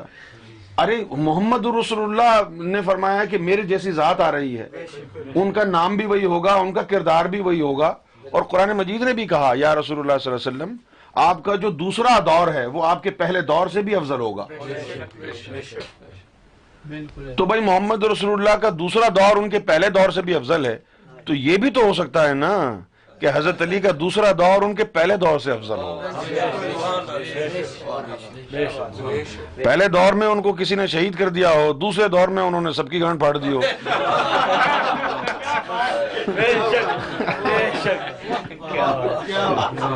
کیوں جی؟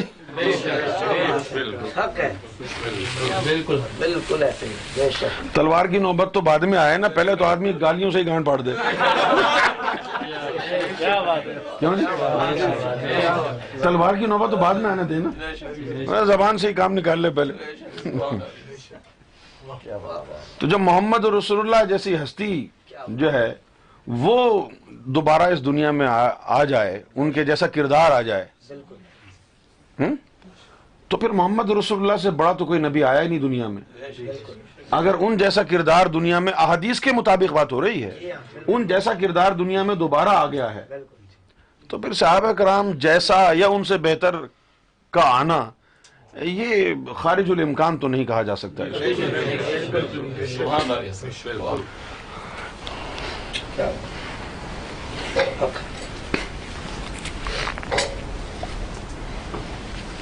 ایک دور تھا کہ سب سے امیر آدمی دنیا کا وہ تھا بل گیٹس، اب کوئی اور ہے۔ یہ کیسے ہو گیا؟ کیسے ہو گیا؟ بھائی جس کے پاس زیادہ پیسہ ہے وہ زیادہ امیر ہے، اسی طرح جس کے پاس زیادہ نور ہے وہ زیادہ معتبر ہے،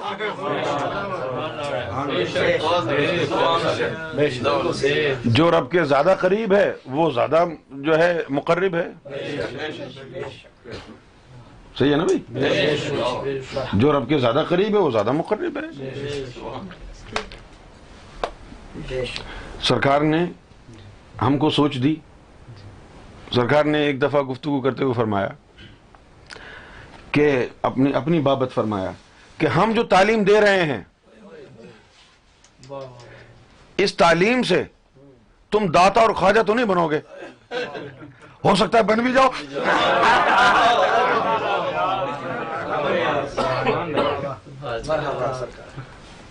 کیوں جی؟ اب یہ دو باتیں فرمائی، جو ایک تو یہ فرمائی کہ تمہارا تو یہ گمان ہے کہ نہیں بن سکتے، تمہارا یہ گمان ہے کہ داتا اور خواجہ تم نہیں بن سکتے، لیکن ہماری تعلیم یہ ہے کہ کوشش تو کرو شاید بن جاؤ۔ مطلب یہ کہ اس میں تمہارا عمل دخل نہیں ہے، تعلیم کا عمل دخل ہے۔ اگر عمل کر لیا، گھس گئی یہ تعلیم، تو بن بھی جاؤ۔ تو داتا اور خواجہ خود کچھ نہیں تھے، جو نور اور علم باطنی ان کو ملا اس نے ان کو خواجہ اور داتا بنایا نا۔ بھئی داتا اور خواجہ کوئی پیدائشی ولی تھے؟ بھئی اولاد جو پیدا ہوتی ہے وہ مومن کے گھر پیدا ہو یا کافر کے گھر، منافق کے گھر پیدا ہو یا مرتد کے گھر، کالے کے گھر پیدا ہو یا گورے کے گھر، پاکستانی کے گھر پیدا ہو یا انڈین کے گھر، للی سے ایک قطرہ نکلتا ہے، اس سے اولاد پیدا ہوتی ہے۔ علامہ اقبال نے اس کو فرمایا ہے کہ یہ خاکی اپنی فطرت میں نہ نوری ہے نہ ناری ہے، عمل سے زندگی بنتی ہے جنت بھی جہنم بھی۔ سرکار نے فرمایا کہ کافر کا بچہ بھی ولایت کا راز لے کے آیا،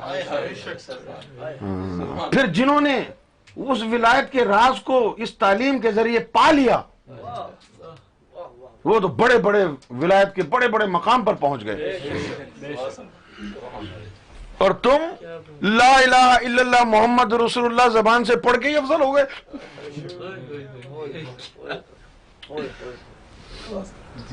بھئی ایک آدمی خواجہ نہیں، داتا بھی نہیں، کون تھا وہ؟ بابا فرید۔ ایک آدمی بابا فرید کے پاس ضرورت مند آیا، کہنے لگا کہ میں ضرورت مند ہوں، میں مجھے کچھ دے دو۔ تو اب ان کے لیے مشہور ہے کہ وہ شکر بڑی کھاتے تھے، تو وہ چینی انہوں نے اٹھائی، اس کے اوپر کل واللہ پڑھ کے پھونک ماری تو وہ سونا بن گیا، تو آپ نے اس کو دے دیا۔ اب وہ تھا شکیل کی طرح چالاک،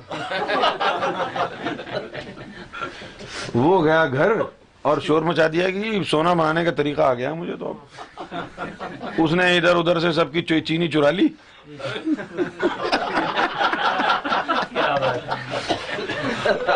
اور چینی کا ڈھیر لگا کر کے بیٹھ گیا وضو کر کے، قل هو اللہ احد اللہ الصمد لم یلد ولم یولد ولم یکن لہ کفوا احد۔ تو سونا بنا ہی نہیں۔ رات بھر اس نے سوچا وضو ٹھیک نہیں ہوا، رات بھر وضو کرتا رہا بیچارہ، رگڑ رگڑ کے دھوتا رہا سر پورے جسم کو، پھر بھی کچھ نہیں ہوا۔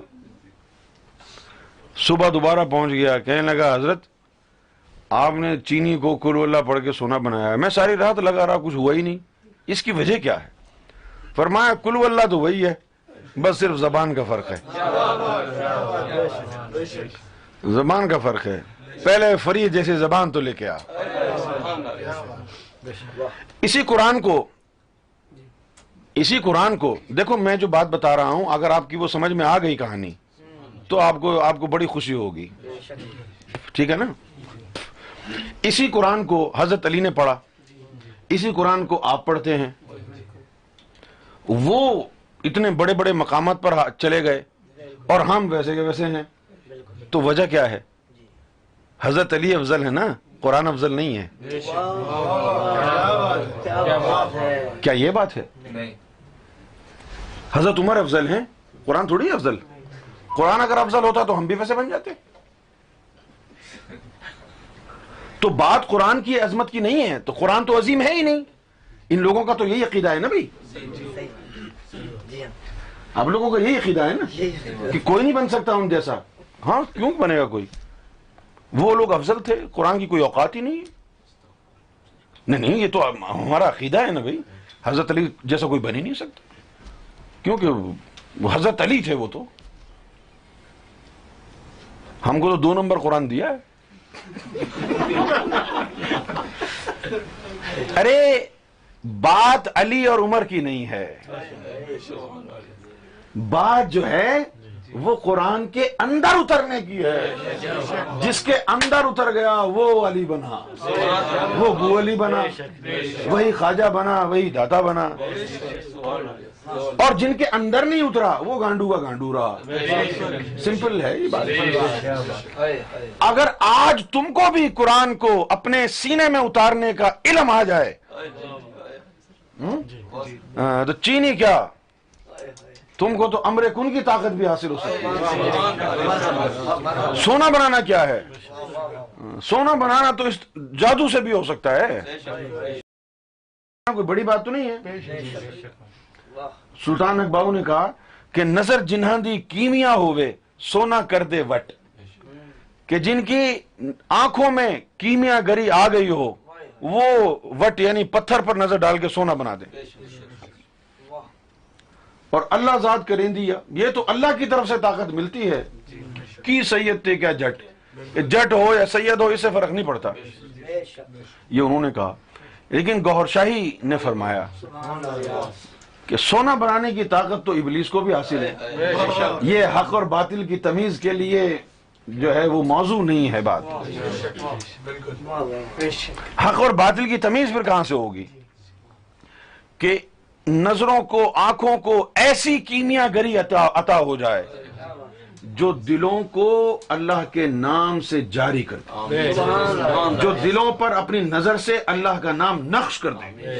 جیسے قرآن کہتا ہے اولئک کتب فی قلوبہم الایمان، کہ وہ لوگ جن مومنوں کی بات کر رہے ہو نا تم، وہ لوگ تو ایسے ہیں کہ اللہ نے ایمان کے دلوں پر نقش کر دیا۔ مومن کی 2 ہی نشانیاں بتائی ہیں قرآن نے، الذین یذکرون اللہ قیاما وقعودا وعلی جنوبہم۔ ایک نشانی تو ان لوگوں کی یہ ہے کہ اٹھتے بیٹھتے کروٹوں کے بل اللہ کا ذکر کرتے ہیں، اور دوسری نشانی اولئک کتب فی قلوبہم الایمان، دوسری یہ ہے کہ ان کے دلوں پر اللہ نے ایمان نقش کر دیا۔ آج کتنے لوگ ہیں جو اٹھتے بیٹھتے کروٹوں کے بل ذکر اللہ ہوتا ہے، تسبیح گھما کے تو سب پھرتے ہیں، لیکن اس کا ذکر قرآن میں تو نہیں ہے۔ یہ تو خود ہی تسبیح پکڑی ہے تم نے۔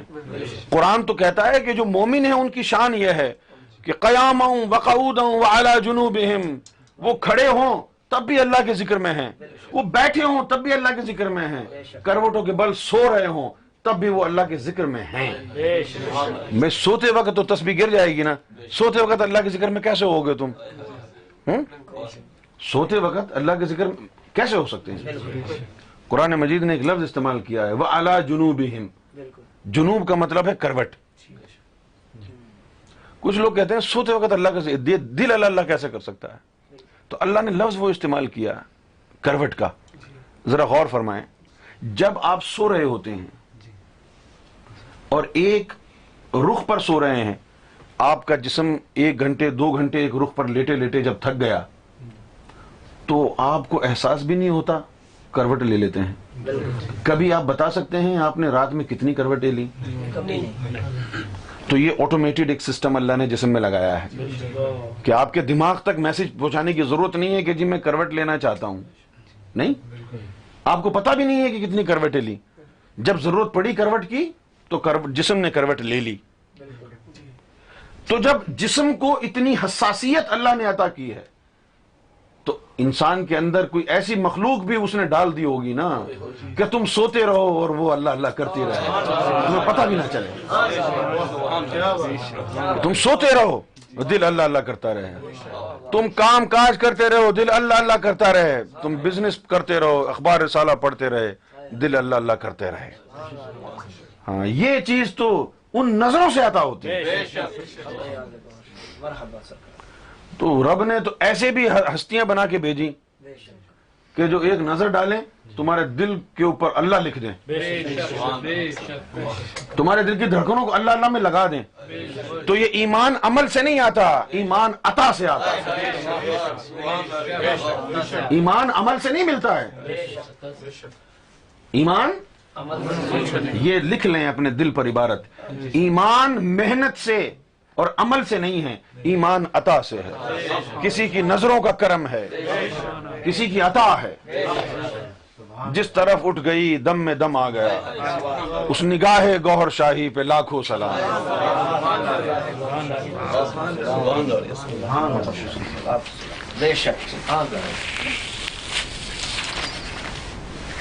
اب وہ تعلیم کون سی تھی قرآن کی؟ وہ قرآن مکنون ہے جو حضور کے قلب پر اتارا گیا تھا. کچھ حصہ تم لکھوا دیا اور کچھ حصہ وہ نہیں لکھوایا. کیوں نہیں لکھوایا؟ کہ وہ پاکوں کے لیے رکھا تھا. کیوں جی؟ وہ پاکوں کے لیے رکھا تھا.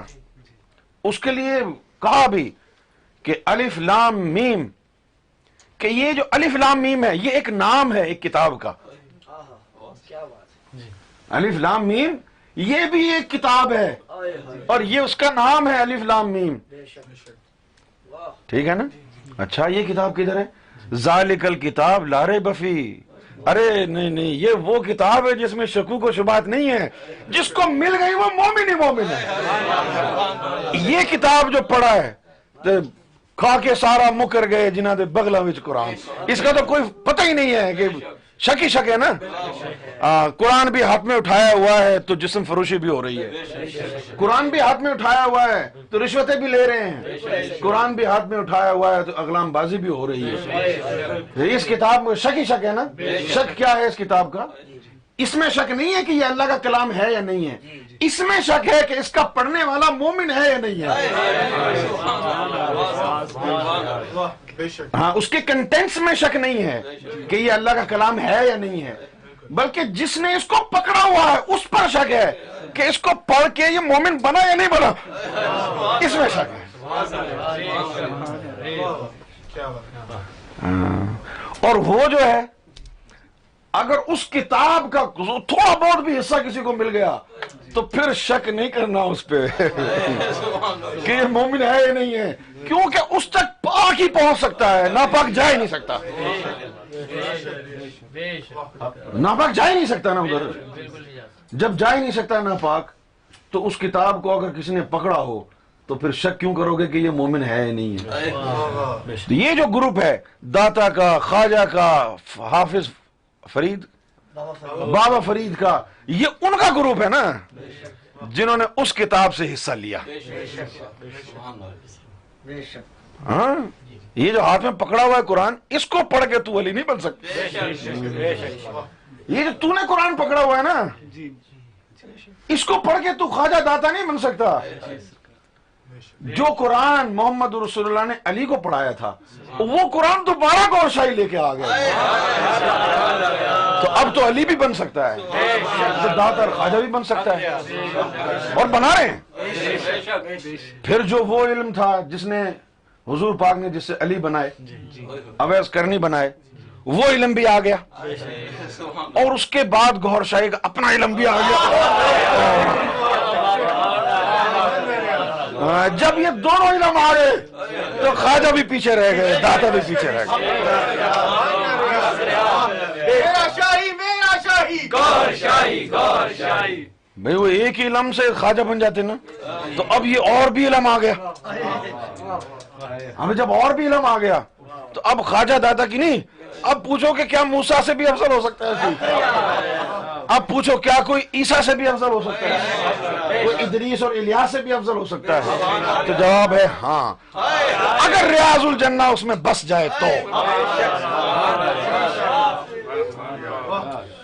اگر وہ ضم ہو گیا رب ریاض کے عکس میں تو پھر کسی کا بھی نام لے دو سب سے افضل ہے.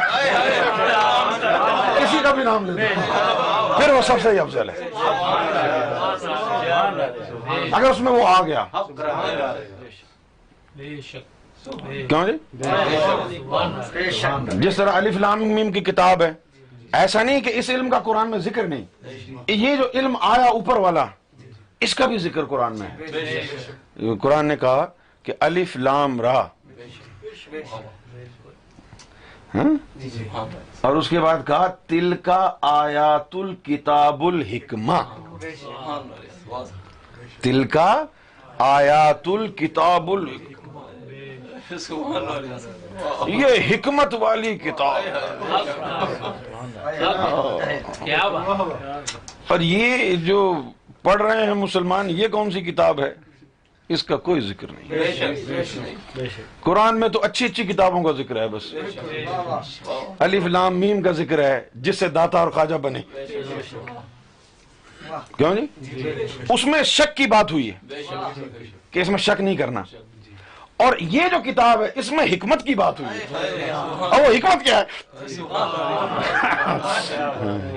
اس میں شک کی بات کیوں ہوئی کہ اس کو ہدی للمتقین، یہ پاکوں کو ہدایت کرے گا، تو شک نہیں کرنا. اور یہ حکمت کی کتاب کا مطلب کیا ہوا؟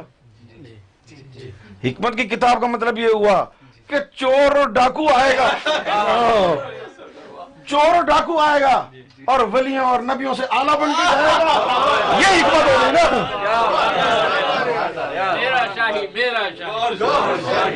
چور اور ڈاکو آئے گا، حکمت والی کتاب اسی لیے کہا ہے اس کو کہ چور اور ڈاکو آئے گا اور مڑ کے جائے گا تو نہ خواجہ کا پتہ چلے گا نہ داتا کا پتہ چلے گا، سب کا استاد بن جائے گا نا. یہی حکمت ہے، یہ ہے وزڈم والی کتاب. الف لام را تلک آیات الکتاب الحکمہ. یہ جو الف لام را کا علم ہے یہ علم ہے را ریاض را رام، یہی ہے نا الف لام را. اور کیا ہے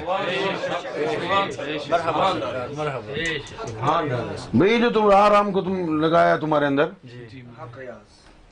پھر مسلمان کہتے ہیں کہ یہ رام کتھوں آیا؟ بھئی ایک جگہ ہے فلسطین میں جس کا نام ہے رام اللہ، وہاں تو کوئی ہندو ہی نہیں رہتا. اگر وہاں آدھے ہندو آدھے مسلم ہوتے تو ہم سوچتے کہ دونوں نے آپس میں بھائی چارہ کرنے کے لیے ایک ایسا شہر بنایا کہ چلو جی اس کا نام رام بھی رکھ دیں اللہ بھی رکھ دیں، بھائی چارہ رہے گا. فلسطین میں تو کوئی ہندو ہی نہیں تھا نا، تو پھر رام وہاں کہاں سے آیا؟ پھر وہاں رام کدھر سے آیا؟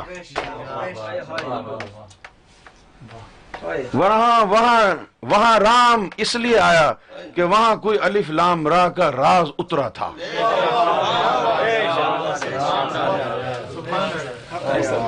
وہ راز کیا تھا؟ وہ جگہ وہ ہے جہاں الیاس علیہ السلام نے 11 دن گزارے. الیاس علیہ السلام نے وہاں 11 دن گزارے، اس لیے اس کا نام رام اللہ پڑ گیا کہ یہاں رام اور اللہ دونوں کی ذات تک پہنچنے والی ذات کا ٹھکانہ بنے گا. بات کو سمجھ میں آیا کچھ؟ یہ حکمت والی کتاب ہے. حکمت کیا ہے؟ پاک جو ہو گئے ان کے تو ہر عمل سے پاکی ٹپکے گی نا. اور یہ جو چور چکے بیٹھے ہیں بھئی، جن کو کرکٹ کھیلنی نہیں آتی ان کو انٹرنیشنل گراؤنڈ میں اتار دو اور کپ جیتیں گے. کوئی مانے گا؟ نہیں مانے. کیوں مانے گا کوئی؟ بھئی جاہلوں کو کرکٹ گراؤنڈ میں اتار دیں کہ یہ جو ورلڈ کپ جیت کے لائیں گے تو کوئی مانے گا؟ نہیں مانے گا. لیکن ہم کہیں نہیں جی اپنی مرضی سے کسی کو بھی بھیج دو جاہل آدمی کو, ہم ورلڈ کپ جیتیں گے. تو پھر ہم کریں گے کیا؟ ہم کریں گے یہ کہ جو جاہلوں کی ٹیم بنائی ہے, جو بولنگ کرا رہا ہوگا, ہم عمران خان کی روحانیت اس کے اندر اس وقت ڈال دیں گے. کسی بیٹسمین میں جاوید میاں کی روحانیت ڈال دی, کسی میں کسی کی ڈال دی, کسی میں کسی کی ڈال دی, اور ہم نے ورلڈ کپ جیت لیا. اسی طرح یہ گناہگار ہیں, یہ بھی سوچتے ہیں کہ ہم اللہ کے دیدار کے قابل کیسے بن سکتے ہیں. تم کو نہیں پتا, اور تم اللہ کے دیدار کے قابل نہیں بنو گے نا, لیکن تم کو کوئی اس قابل بنا دے گا کہ اللہ تمہیں دیکھنا چاہے گا.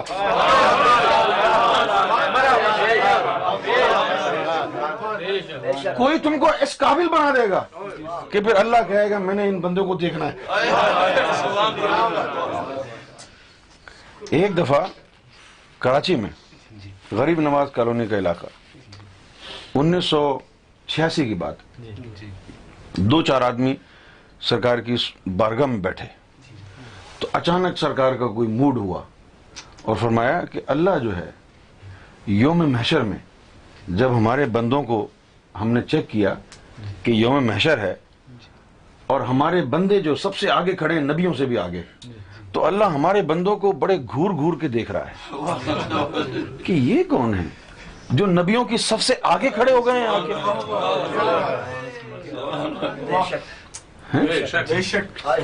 سرکار نے فرمایا, یعنی میں نے اس وقت سے یہ بات اپنی ڈائری میں لکھ لی تھی, 1986 کی بات ہے یہ, یعنی کتنے 28 سال ہو گئے, کہ یوم محشر میں ہمارے کچھ لوگ ایسے بھی ہوں گے کہ جو انبیاء کی سب سے آگے کھڑے ہوں گے اور اللہ ان کو گھور گھور کے دیکھ رہا ہے, یہ کون ہے اور یہ ان نبیوں کے سب سے آگے پہنچے کیسے.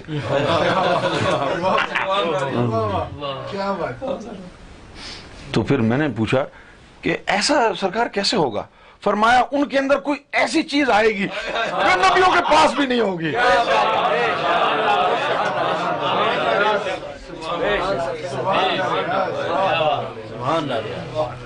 ان کے پاس کوئی ایسی چیز ہوگی جو نبیوں کے پاس بھی نہیں ہوگی.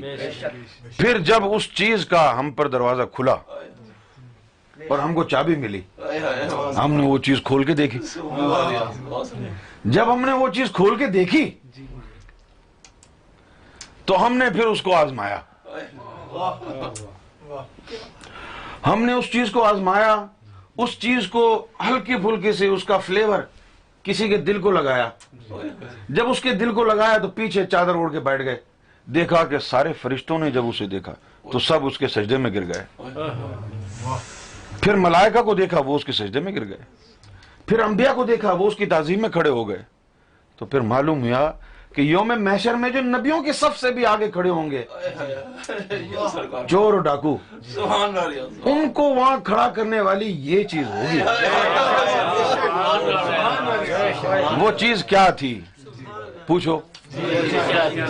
وہ تھی گوہر شاہی کی غلامی.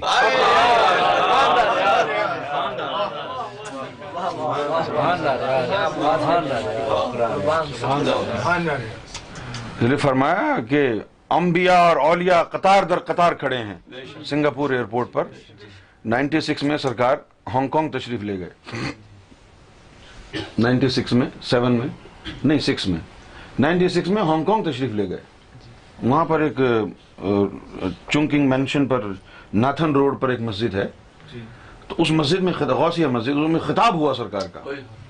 تو جب وہاں فارغ ہوئے, غفور بھائی بھی تو ساتھ تھے, تو پھر ہمارا سنگاپور ایئرپورٹ پر جو ہے وہ ٹرانزٹ تھا, تو یہ سب لوگ ادھر ادھر چلے گئے. میں سرکار کے پاس ہی تھا, تو سرکار جو ہے وہ لیٹ گئے. سرکار نے فرمایا میں لیٹ رہا ہوں, تم بیٹھو میرا سر دباؤ. تو میں سرکار کا سر دبانے لگا, اپنی گود میں سرکار کا سر رکھ دیا, اور سرکار جو ہے آنکھیں بند کر کے لیٹے رہے. 2-2.5 گھنٹے گزر گئے. پھر اچانک ایک لمحہ ایسا آیا کہ آپ نے آنکھیں کھولی اور مخاطب ہوئے. فرمایا کہ سامنے تجھے کچھ نظر آ رہا ہے؟ تو میں نے عرض کیا نہیں سکا، مجھے تو کچھ نظر نہیں آ رہا. تو آپ نے فرمایا کہ سامنے انبیاء اور اولیاء کی قطار لگی ہے، ہاتھ باندھ کے کھڑے ہیں. تو ولیوں کو اجازت ہو گئی ہے قدم بوسی کی، لیکن نبیوں کو اجازت نہیں دی. پتہ نہیں کیوں یہ قدم بوسی کرنا چاہتے ہیں. یعنی ایسی بارگاہ سرکار گوھر شاہی کی کہ جس کے آگے 1,24,000 پیغمبر ہاتھ باندھ کے کھڑے ہیں، وہ کیا چیز ہوگا. سوچئے تو صحیح ذرا. تو اگر اس کا کوئی کتا بن جائے تو بس پھر یہی ہے کہ اتھے جا نہیں ہو بولنا. آج کی گفتگو کو یہاں ختم کر دیتے ہیں.